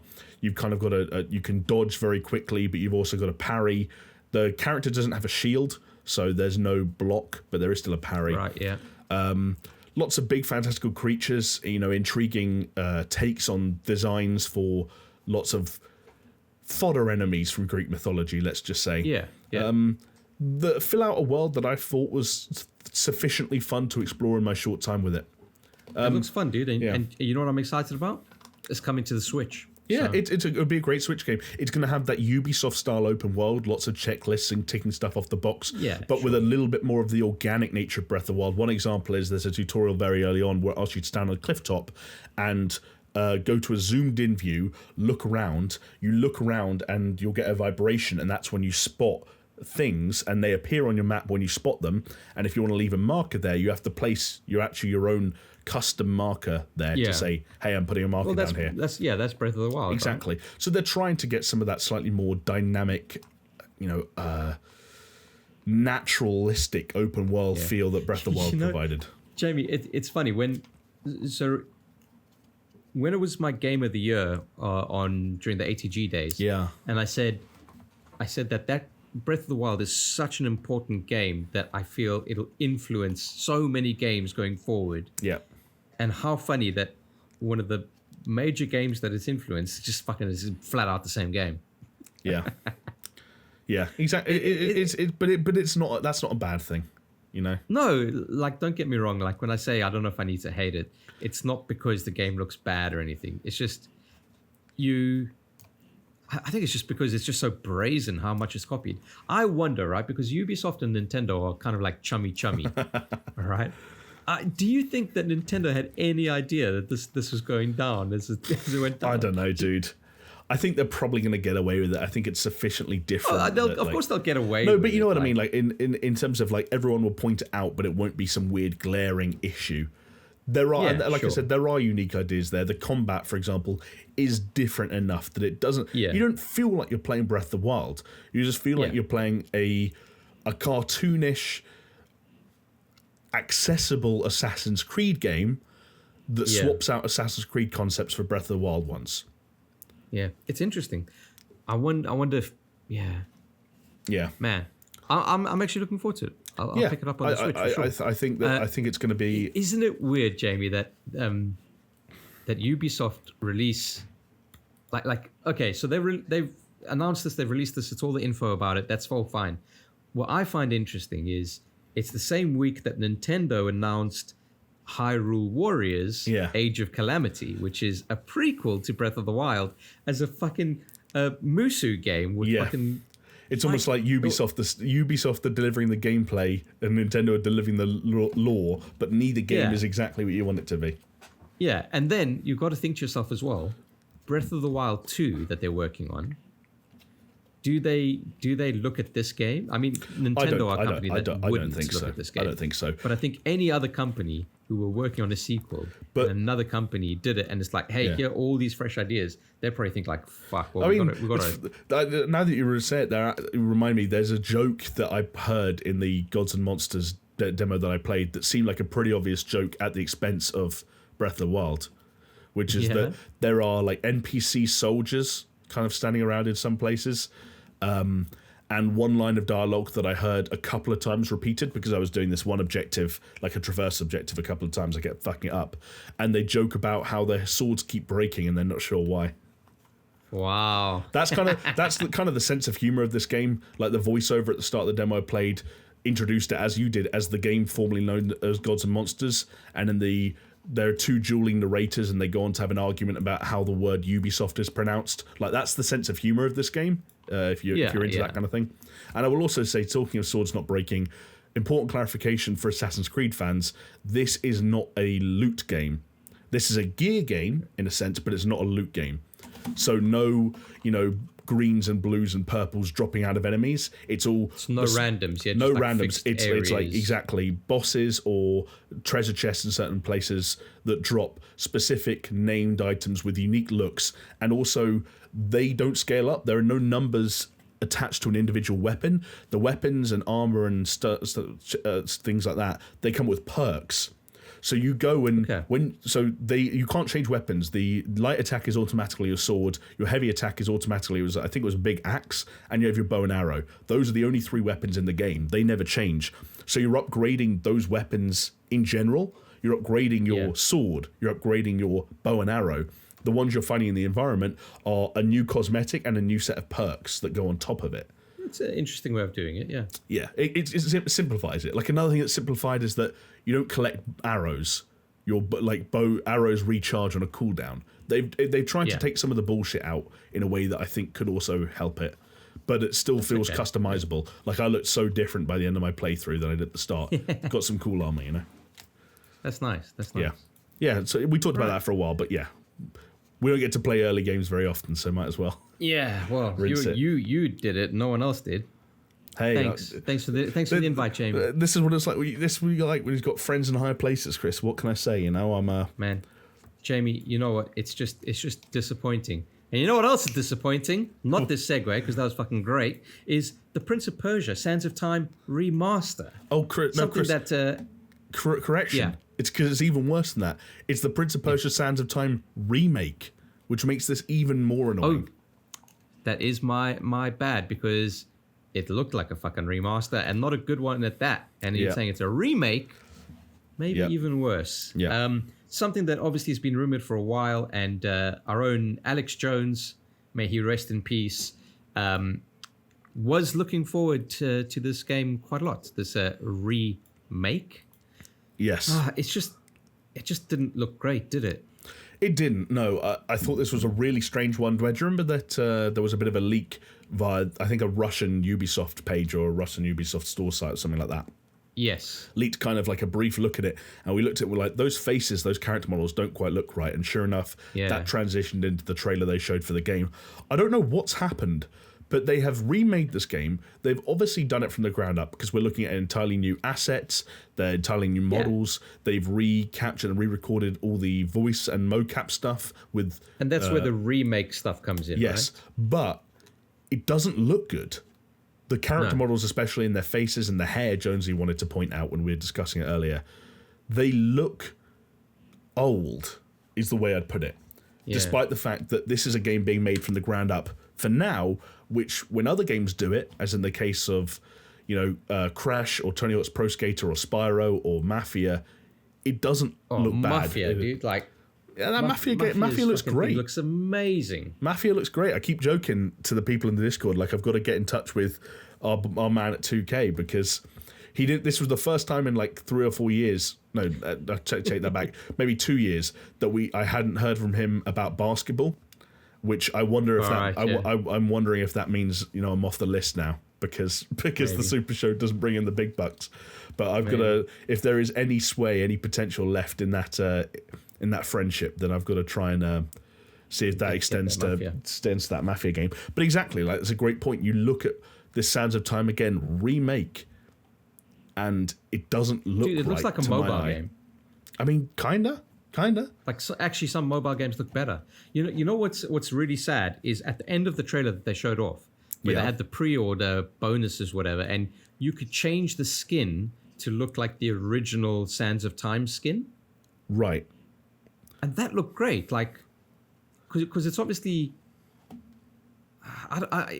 almost like following that Immortals look of like really clean and sharp and kind of cartoony in a way. Mm-hmm. That actually looked so much better than what they've given us. It doesn't look like a current gen game. No, it doesn't. Which again, I think we all give a little bit of leeway to remakes, but not enough leeway when it looks like a game that would have appeared. I mean, maybe tell me in the comments if you think I'm being, hyperbolic, but looks like it belongs on the last generation of consoles, not this generation. It doesn't look up to par with. I hope it's fair. And here's something else I'll throw out for anyone who is nostalgic for Prince of Persia and thought this ain't it, Chief. The Prince of Persia games in the US, at least right now, are all on sale on Steam for $1.99 each. And I don't know what those ports are like. I don't know how much you can crank up that resolution. But like, if you can play Prince of Persia: Sands of Time on PC in 4K, or something like that, then go and do that. I don't know what. I just don't understand why they go through all of that hardship of re-recording the lines and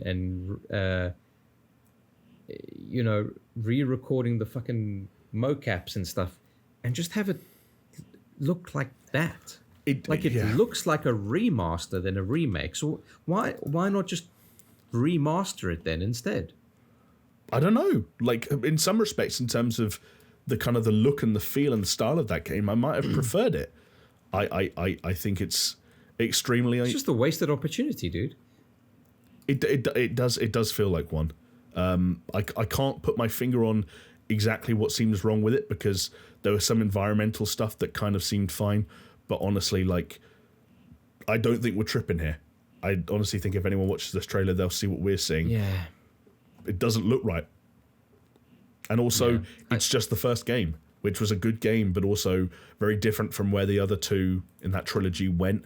And Jonesy's the biggest Prince of Persia fan I know, and he likes those other two more.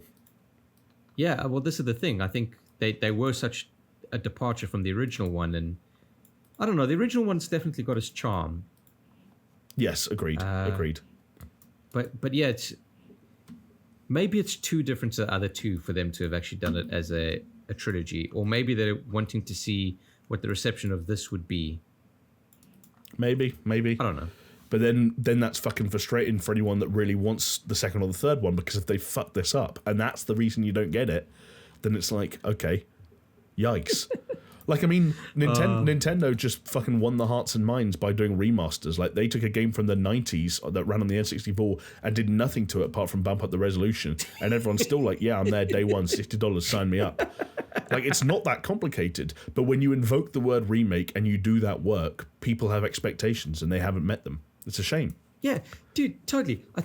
I think, like, if Nintendo would be like, oh, we went and fucking redid all of it and this, that, the other, it's like, actually, you don't need to do that. Like, all you have to do is fucking look at Spyro and fucking Medieval. It's like, yeah, you just need to just change the graphics, dude. The gameplay is exactly the same. You don't need to fucking re-record lines and shit. Like, it's fine. Actually, I'm going to step in a Medieval and Spyro, and perhaps even Crash to a certain extent. You should do whatever you can to change the gameplay. Those are garbage games, and they needed to be drastically improved on. In the case of Medieval, they didn't even try, and that's why it was such a shit game, past and present. Mickey J, if you're watching, shout out to you. I'm teasing, by the way. I just don't like those games. Same with Sonic. Turns out, always been shit. Nah, Sonic Mania was quality. Yeah, anyway, Sonic Mania. Moving on. Yep. Some interesting stuff from the pre-show actually was from the Division 2, because they showed off a kind of like another end game kind of thing, which is I think they called it the Summit, where it was like a tower block of 100 floors, and you got to go, and it's each floor is increasing difficulty, and see how far you can get. Yes, exactly. Really pretty cool. I think the obvious joke here to make is that this is an idea that kind of started, by most accounts, I think started roughly with Die Hard. People draw a lot of comparisons to that film and that kind of concept. Yeah. But obviously, a couple of the more recent and literal interpretations have included the first Raid film and, do you remember Dread? That was the same deal. I'm really curious to see how it works in video game terms, because it was a simple premise that can really easily be well executed in action movie terms. In gaming terms, is it going to be a samey thing? That can they reasonably get enough differentiation on each tier for it to feel exciting and different and fresh? But on paper, I mean, 100 floors, right? Like 100 floors, yeah. It's weird. It reminds me of. Sorry, no, you go for it. It's all right. I says it reminds me of a PlayStation 2 game, which was Lord of the Rings, The Two Towers. And you'd go up the Tower of Orthanc, and each floor would be like different fucking orcs attacking you and shit. It was like, that was the sickest shit. I used to love that. Remake and in that fact, game. on our old ATG days, we made a video about what we would do if we had to remake Parasite Eve. Right. And one of the things I said was to do a PvE endgame environment in the Chrysler building, which was effectively the same thing as this. So, Division 2, I'm waiting for my check. I'm sure it's in the mail. Yeah. You're welcome. Someone from Ubisoft is watching, because clearly they're stealing our ideas and have been doing so for years. I'm just amazed that even though that you came up with that idea all those years ago, Chris, that it's taken this long for one of these style of games to implement that raid dread style approach of like, okay, intimidating and astronomically tall tower block that you have to work your way through floor by floor. I think it could be cool. It could be boring, but funny enough, Devil May Cry 5 did it, didn't they? With one of their updates, like the Palace of Blood or some shit. I never went back to Devil May Cry 5 post-release, but definitely there were some elements in that weird environment that you spend probably too much of the game in that's all fleshy and gooey. There was some room for some flaws, quote unquote, in that.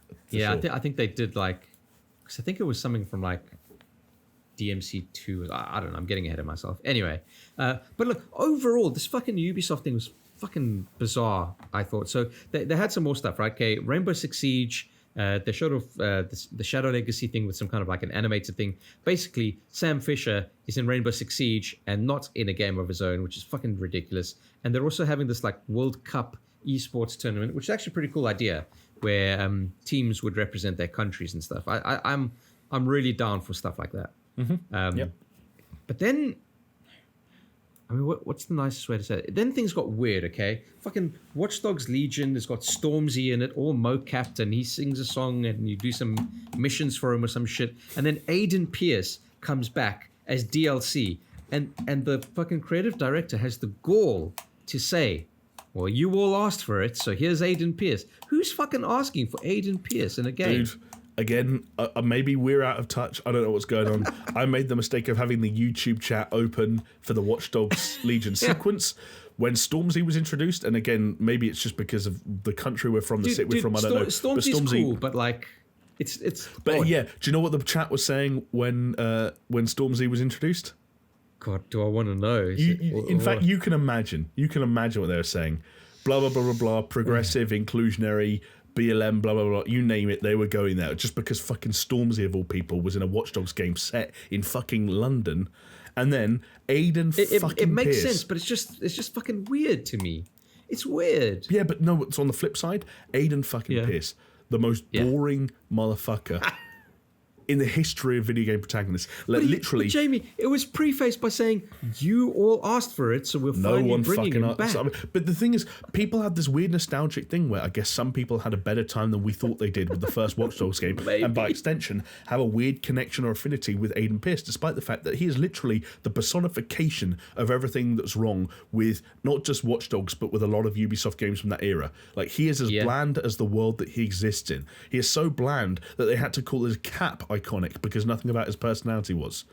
And now he's coming back and people are happy, and I couldn't feel further removed from that reaction that admittedly was again in a YouTube live stream comment section, but still, man, fucking weird. And dude, listen, I was watching that Watch Dogs Legion stuff and I touched on it the last time we spoke about it. I cringe now. It's actually evolved from like when the game was first announced. I've never been a Watch Dogs fan, right? Yeah. But when the game was announced, I was like, oh, that's a really interesting spin. Like, that could be cool. Mm-hmm. And everything that they've been showing off subsequently on it, it's just been going more and more into this kind of like Cockney slang, which to be fair, that's London, right? Yeah. London. But it's just, I just find it so cringe, dude. I can't handle it.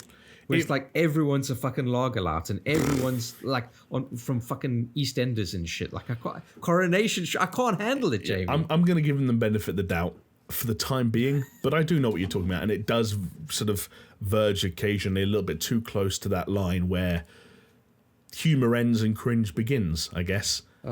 Maybe we're hypersensitive to it because it's where we live, but we'll see. Man, listen, also, I'm under no illusions here, okay? I am a grumpy old fuck, so I get it. And also, the difficult thing about this game... Don't say just say, you're not, Chris. You are a grumpy old fuck, dude. Everyone knows it.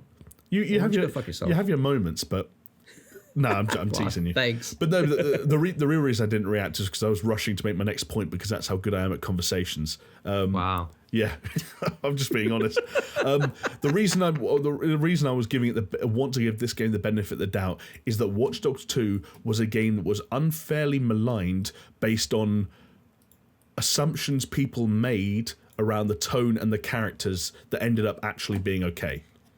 That's a fair People point, saw that tone and saw, oh, this is fucking young and wild teens saying cringy shit, doing anon stuff, making cringy hacker videos, and one of these cringy dudes has a weird face mask with an LED display on it. Turns out that character was actually okay. Most of those characters were okay. The narrative was half decent, and Watch Dogs 2 was fun.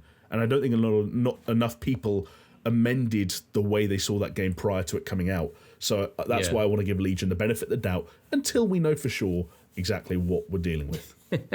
Fair enough. But sorry, I didn't mean to call you a grumpy old fart. You just, you know. No, but I am. It's fine. Well, do you know what? Okay. When we're talking about the dregs of a Ubisoft Forward, I think you're allowed to be a little bit grumpy farty.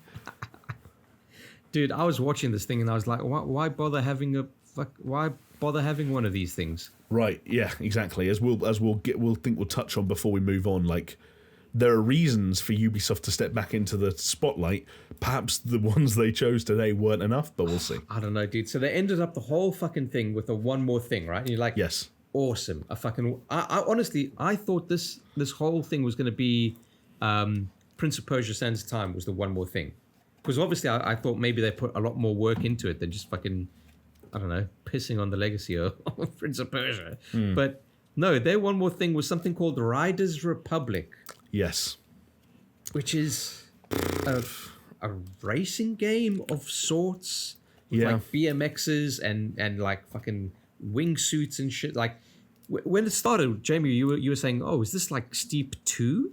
And they were like, no, it's not. And then, I saw like snowboarding people, and they weren't on the snow, but I was like, I don't know, I was getting Steep vibes off it. Well, obviously they have the Steep technology. Yeah. And they had the crew technology as well, which kind of seems to be a mishmash is what this game is. But it just struck me as odd to make this your one more thing. Like, this was basically like a Trials Rising kind of thing to me in a way. Like, okay, not as fixed, but it was just like, I just don't get it, dude. Maybe. And then, to my credit, I'm going to say it because I said the dumbest thing I've said in a very long time. Yeah, fair enough. And I said, as we're watching it, I'm watching it with Jamie, and I said, oh, Jamie, I know what they're doing. This isn't bad. I know what they're doing. They're doing a racing battle royale. And I was like, oh, okay, I could. Because I was seeing all these people going downhill and they're all wearing costumes and shit. And I'm like, it's a fucking battle royale. It's a racing battle royale. And then it dawned on me that's what a race is. A race is a fucking battle royale. Yeah, Chris, it's almost like a battle royale where the person who comes in first or the person who crosses the line first wins. And like all the other people kind of get left behind. And the weird thing is, there have been modes in racing games before where it's like a lap-based thing, and the person in last at the end of every lap gets knocked out, which could draw parallels to battle royale, but ultimately it is still a fucking race. I will say one thing though. I still don't know what Riders Republic is. I admit you and I were kind of talking over the trailer a lot, so I think true. I didn't pick up on as much of the information I could have. I'd also say it was their one more thing, but they have had shitty one more things before. Which again, I'll remind people: Steep was a E3 one more thing when that was first announced. So clearly. Yeah. These are games that are given that slot because they hope they become a big deal, but not necessarily indicative of the nature of the product and its size and its scope and its scale. Yeah. But I will say, and Jonesy was very fair and honest in terms of his thoughts on this when he jumped in a Discord call briefly, that there's nothing to suggest it won't be fun, right? Yeah, it is 100%. Ultimately like an extreme sports downhill racing thing with wingsuits and parachuting and snowboarding and BMXing. It could be fun as hell for all we know. Yeah. I think the thing that you said when we started watching it, we realized what it was. It's just saying, it's weird though, right? Because where do you place this? They've got Steep, and they've got Roller Champions, which they didn't even bother fucking showing. Yeah, and it was just kind of like, why make another one of these racing games, like or extreme sports kind of things? Like, how many games of pretty much a similar audience are you trying to serve? That's the thing. I kind of thought, in my mind at least, that for the time being, Roller Champions was going to be the entry-level, super accessible, multiplayer-first, repeatable game that, we all talk about that idea of Ubisoft's Rocket League. You know, the kind of, or maybe, I don't know, maybe an example now you'd say is fucking Ubisoft's Fall Guys, for all we fucking know. A game with multiplayer first, accessible, repeatable objectives that are supplemented by a big cosmetics market. I thought Roller Champions was going to be that. Not least because Roller Champions is free to play. This seems like another thing positioned at that, maybe with a little bit bigger scale than Roller Champions, because I don't think this thing will be free. Yeah. Now that I think about it, it definitely is, because there were so many skins that they showed off. I'm sure each one of those are purchasable.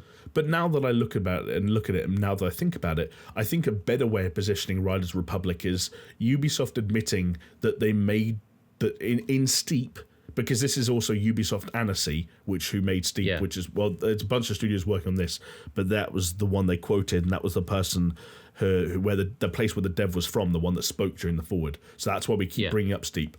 I think they acknowledged that in Steep they made the wrong version of the right game, where we're in a post-SSX environment, and they made this big open world multiplayer thing with mountains and doing things, but they didn't prioritize fun, they didn't prioritize style, they didn't prioritize mayhem, they prioritized a game that kind of sat in between all of those concepts and ended up not having much of a character or personality. Now they're going all in on character and personality. All you can see is pinks and bright greens and neon colors and room for cosmetics and outfits and battle passes. And maybe if they combine that with Steep's, decent and fluid snowboarding mechanics and skydiving and paragliding mechanics, and then a new BMX system, which could be a lot of fun because that's also not being done an awful lot on the main stage. Descenders was a fun game, but very small in scope.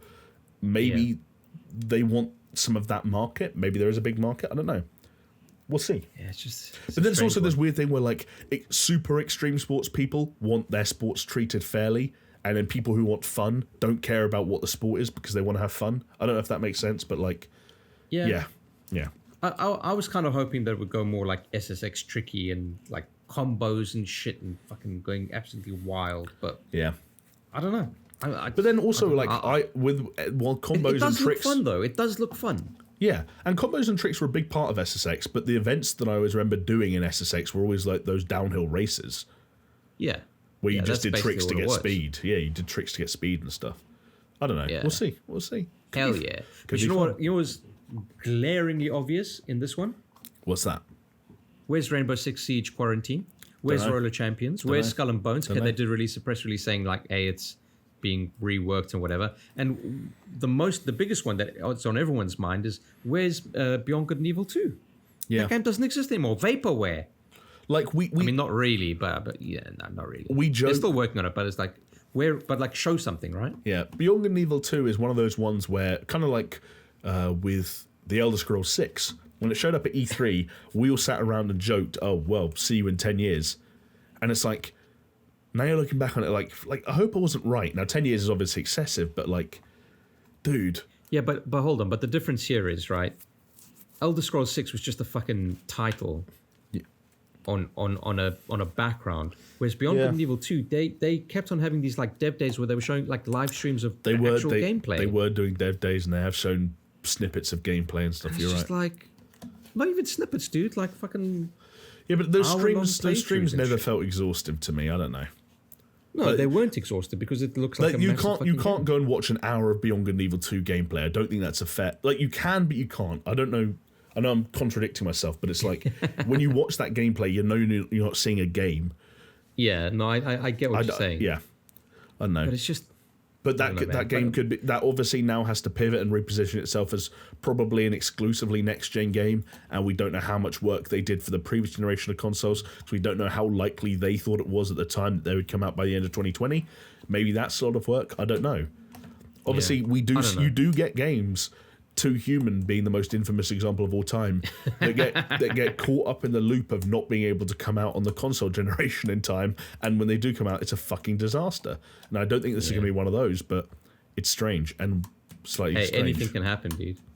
But they did kind of hint that there may be more Ubisoft Forwards coming out in the year. So hey, who knows? Maybe there'll be some more of it. But yeah, Far Cry gameplay, gotta happen soon. Yeah. Well, it doesn't have to happen soon, but hopefully it does. Well, you should hope so. But I want to see that game. Yeah, I want to see that game too. Yeah. All right, moving on. This is more your kind of area of expertise because there was more Call of Duty Vaporware multiplayer. Vaporware. Well, not more, the only. Yeah. Well, introduction to it, I guess, and then the floodgates fucking opened. Exactly, because it was this classic rollout of Call of Duty has left everything so late this year that when it's doing it in style. So obviously we had the reveal of Call of Duty Black Ops Cold War. When was it, Chris? Like a couple of weeks ago now? Yeah. With the trailer with Ronald Reagan in it and all that stuff. And now this was the... Sorry, go for it. I'm just trying to think. Because I'm pretty sure we talked about it and you weren't on last week, so... Or was it last week? I don't know. Yeah, I think the Reagan one was last week, perhaps. Anyway, that happened. That trailer came out. We haven't seen gameplay of the campaign yet, but we've seen, we know about it, and Call of Duty is on the way, as it does every year. This was all about the multiplayer, though. So this was a multiplayer kind of reveal trailer. They did a live stream alongside it that was about, I don't really remember, half an hour, 45 minutes of kind of explaining the ethos and the ideas around the multiplayer. And then, as they always do, and as you hinted at earlier, they opened the floodgates to streamers who then played it for the next couple of hours, and they hosted some of those live streams. Strategy.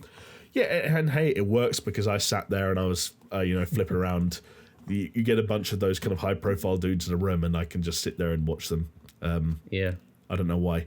So I guess the main thing that caught my eye reading between the lines in terms of what I thought of what I saw and what they were saying about what they were making is Black Ops had obviously been the series that had gone in a somewhat strange direction in that it had kind of taken the bull by the horns in terms of its take on the future. And while it didn't go infinite warfare, Black Ops 4, which is the last Black Ops game, which actually weirdly enough came out last year because this is something strange happened with whatever Sledgehammer Games was working on. I'm sure Jason Schreier will tell us one day. That was the game. Year before. No, because that was the issue. Black Ops. It was Black Ops 4 came out last year. Unless I'm full on tripping, and then it was Modern Warfare, which was Infinity Ward. So when Treyarch Infinity Ward this year, 2020, was meant to be Sledgehammer Games, the last and Raven. No, but dude, last year was Modern Warfare. The year before was Black Ops. Oh, sorry. Yes, I'm getting my Call of Duties and my years mixed up. Like the most recent one was Modern Warfare, obviously, but the one before that was Black Ops 4. What I'm saying is there's meant to be another game between Infinity Ward and the next Treyarch, and there hasn't been because whatever happened to the Sledgehammer Games project, they were the studio who last made World War II. Something weird happened with that. So the thing I was going to say, though, is the difference between Black Ops 4 and this is that it's kind of been brought back to what they call boots on the ground. So do you remember how there were specialists that were like these predetermined characters that had their own abilities and stuff like that? Yeah. Those are gone. Yeah. Obviously, you still have operators, which is now the Call of Duty's way of saying, hey, here's what you look like and here's what you sound like. But there's no skin. Yeah, there's no abilities or anything like that. And also, even though the health bars have remained, the time to kill was reduced. You might remember Black Ops 4 was also the one where you kind of had like 150% of the health you'd normally have in Call of Duty, and you had the stim that you had to use to manually heal. Do you remember any of that? Right, yeah. Yeah, so that's basically... I've never really been a Black Ops person, I must be honest. There you go. That's all gone, and what this is a Black Ops Cold War, is a Black Ops multiplayer game that through the campaign and the multiplayer is set in the 1980s. They're using ideas and scenes and locations from the single player to inspire maps for the multiplayer, which isn't super anything new, but they were trying to kind of sell the narrative potential of these ideas. The big takeaway for me, based on the trailer and a lot of the shots they use in the trailer and some of what those streamers were forced to play, is that they are kind of embracing some bigger modes. They've got 12v12 modes called Combined Arms, which have a variety of objectives, but the key thing is that they take place on different maps that include lots of different vehicles. So if you watch that trailer, you would have noticed snowmobiles and even tanks on some of the maps. Obviously, tanks aren't traditionally a Call of Duty thing, but on those bigger 12v12 maps, they had become a thing. Not a huge fan of that, but as Battlefield has shown us, it can lead to more, mayhem and kind of chaos in a way that can be fun, I guess, depending on how much you're dying to it over and over again. But there's also still all the 6v6 modes and team death and, I don't know, I don't even remember what they said, but you got to imagine things like headquarters and so on and so forth will all be in there. Yeah. I don't know. I thought it looked okay. I thought the visuals were still good in the way that, you know, carrying on the improvements made from Modern Warfare, but obviously they've injected their own style into it. It occasionally didn't feel like it flowed in terms of the animations and the fluidity of Modern Warfare as well as that game does. But it didn't look bad. I just wasn't entirely won over by it. I wonder though, like, and maybe it's because I was never super into the multiplayer aspect of the COD games, right? For me, it was always the campaign. Sure. But now that Warzone is out, if I'm going for like a multiplayer COD game, like, do I really want to start fucking around with like 12v12 and, you know, instead Maybe of not. just jumping into a fucking into a Warzone? And I think that's probably why they're going to try and pivot, try and sell this game on its links to Warzone. It doesn't sound like they're going to change Warzone that much. What they're going to try and do is create synergy between the two games.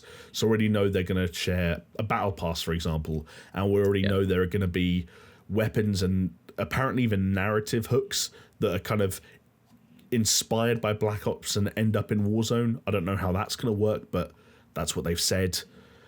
I just hope they don't fuck with Warzone. And all I'm worried about, and I wonder if this is what you were kind of saying, is that you can watch Black Ops Cold War gameplay and see that is not what Warzone plays like.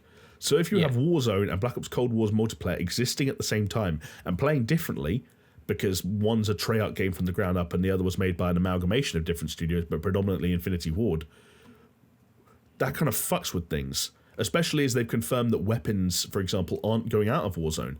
So am I going to be going into Warzone and fucking using a Bruin or a Kilo and stuff like that, then going back to the 1980s and, you know, using an I don't even know, like an M16 or... I mean, M16 and M4s were still around, but they were different in the 1980s compared to the 2010s. Well, it's like all the attachments and stuff as well. Right, exactly. The attachments... are different. The scopes are different. Oh, the scopes are going to be so different. The technology is different, all different, and it will feel different. Like Treyarch, and this is just the way Call of Duty does it. Different studios have different ways of doing multiplayer, and Treyarch has a different rule set. That's why some people like the Black Ops games and don't like others, and vice versa. And it's weird that those are going to coexist. And I wonder if some of the changes between Black Ops 4 and Black Ops Cold War are to make sure it's not as glaringly different to Warzone. The getting rid of the specialists, getting rid of the powers, reducing the time to kill to make it more boots on the ground, and so on and so forth. But then is that almost like... I don't know, if that's a decision that was then imposed... It probably wasn't, rather than...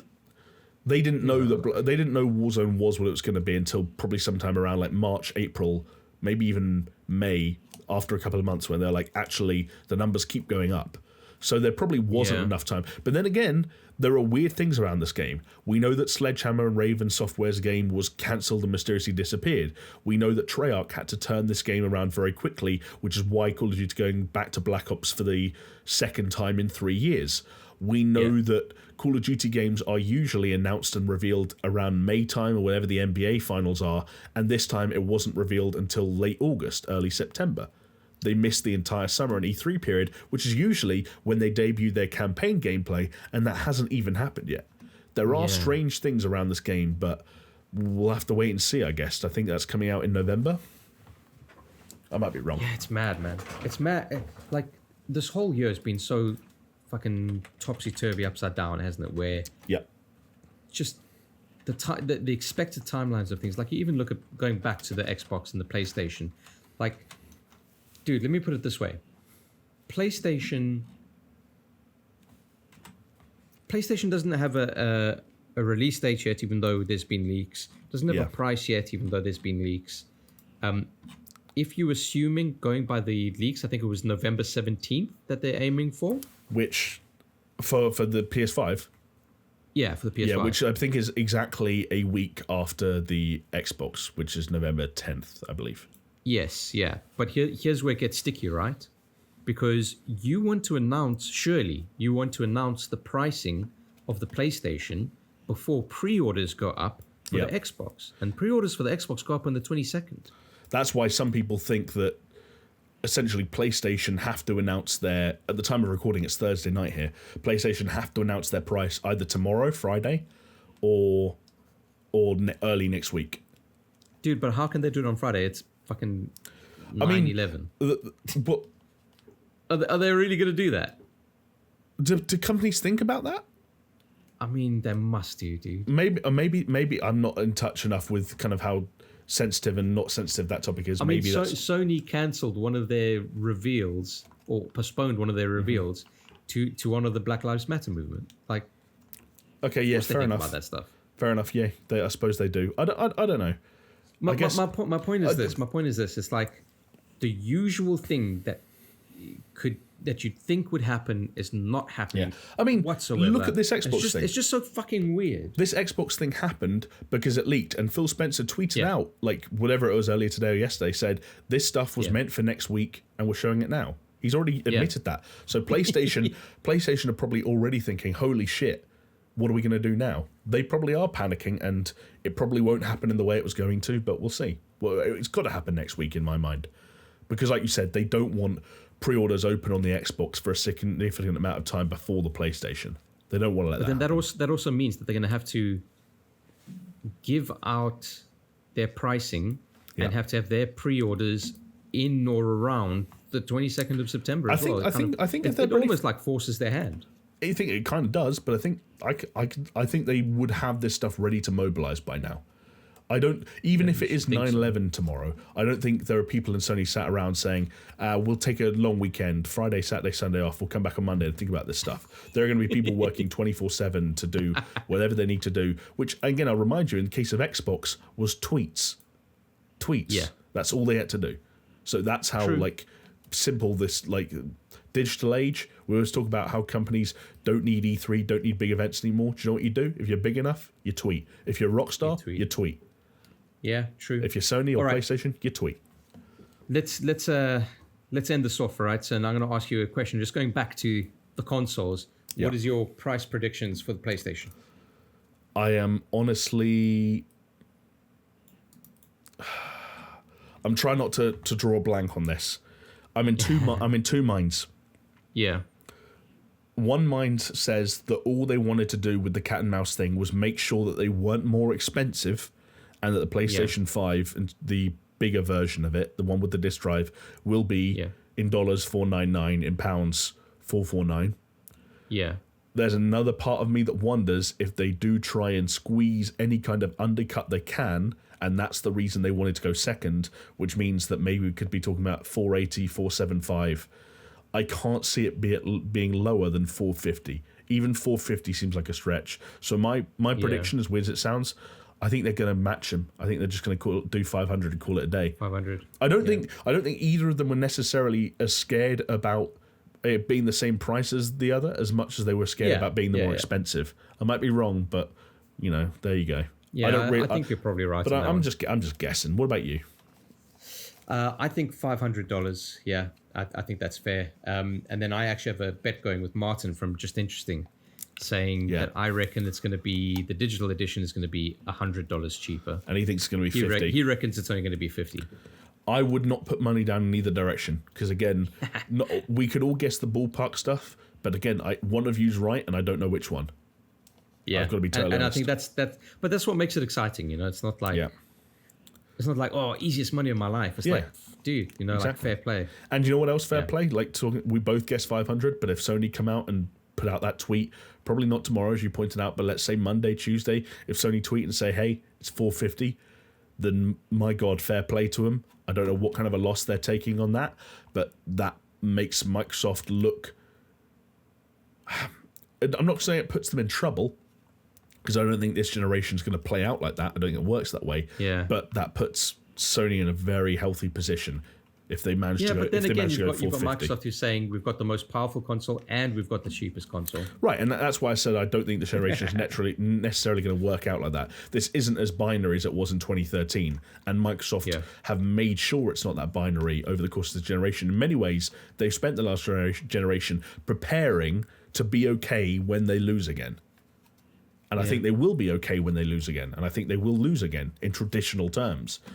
but they've made sure that the conversation isn't about traditional terms anymore. For Sony, it kind of is. They've changed the battlefield. Like they're on a different battlefield. But it's almost like exactly they haven't changed the battlefield. They've moved on to a different one, and that's the key point that you just made. Is that like Sony is still in the old battlefield, shooting against an enemy that kind of isn't really there anymore, but they don't mind because they can still go back to the village and say we won again. It doesn't matter that they weren't fighting anyone. Yeah, we won. Yeah, we didn't lose any troops. And then someone says, "Didn't Nintendo win?" And we're like, "Yeah, we weren't fighting them either." Again, it's like Sony are fighting the battles. They're picking their battles and they're making sure it's the one they won as they win. And Microsoft are doing the same, but just in a different way. Like you said, on a different battlefield. Man, it's so interesting. I can talk forever about this stuff because it just tickles me. Here's the key takeaway, my right? fancy, Jamie. Because we're not console fanboys, and the key takeaway that we can say is that with all three console manufacturers that are alive and well at the moment, fighting different battles and securing different ways to ensure that they'll be around for the near future and the long future, hopefully, it means more consoles and more games for us, right? Like, that is the best possible thing. Because the competition, yes, it drives people to be better, but competition is also what knocked Sega out the game, you know, and also could have easily knocked a Microsoft or a Nintendo out of the game should something had gone disastrously wrong. And we don't want that. Ultimately, I'd love to see all three of these companies surviving and thriving in their own way, and they're kind of doing that at the moment. More power to them. Hell yeah. Well, Jamie, on that bombshell, we need a code word, and then we're out. Fuck. We're fucking 2 hours and 5 minutes. We made the mistake of like front loading all our jokes and our enthusiasm and our personality, and then talking about serious gaming shit.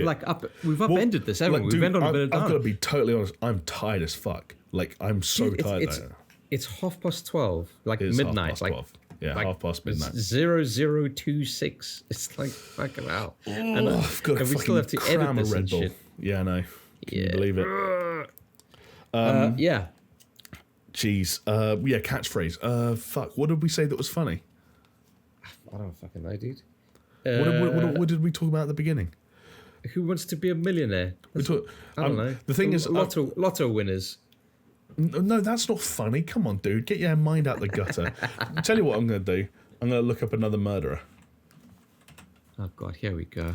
I'm going to Google. A cheeky little Google. Bear with me, folks. You're in it this far. You can make it a little who did we say the other day? And they killed, like, was it Ed Woods, was it? It was... Who's Ed Woods? No, who's the dude that... Venus Williams? Venus Williams. I feel. I do you know what? I'm not gonna do the Venus Williams route. I don't like the idea of someone finding the SuperShow for the first time. How about known pedo? Oh my God, who's a pedo though? I don't know. Celebrity pedophiles. I'm googling it now. What are you doing to my Google searching, Chris?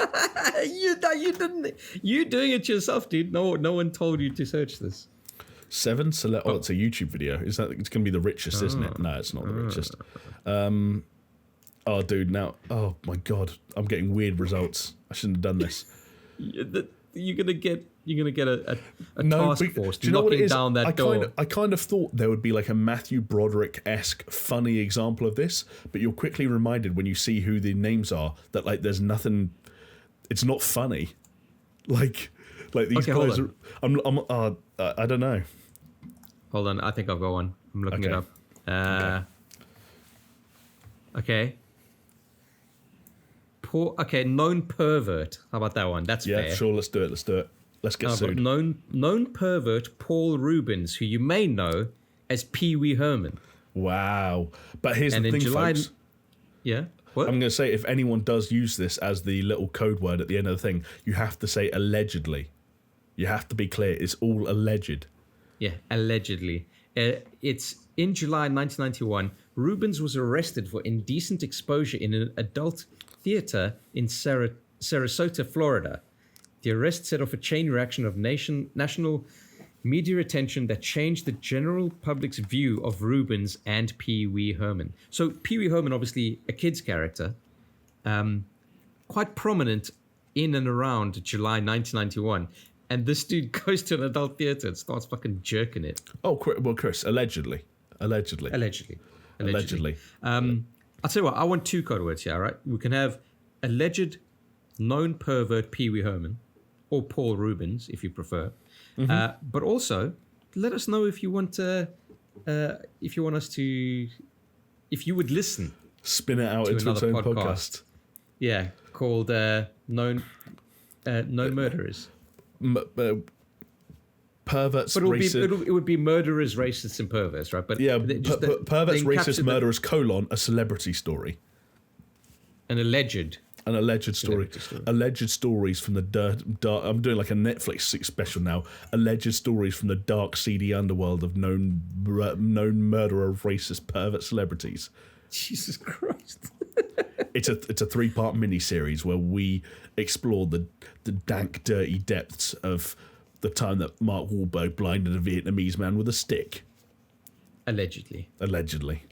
Maybe just allegedly is the fucking code word. So here's the thing, Chris. Do you know how that Vietnamese guy really got blinded? Yeah. Pee Wee Herman jizzed in his eye. I mean, Jamie, anything is possible, my man. Known serial killer Ed Kemper, the podcast. You do have like the kind of the profile, aesthetically speaking, of a serial killer in terms of like the type of glasses you wear and your haircut. Like, I feel like a lot of serial killers look like you. Look at this face, Jamie. It's the face of a serial killer. Chris, we're going to end this podcast, my dude. I know. I'm exhausted. Thank you so much for watching or listening, and we'll see you next time.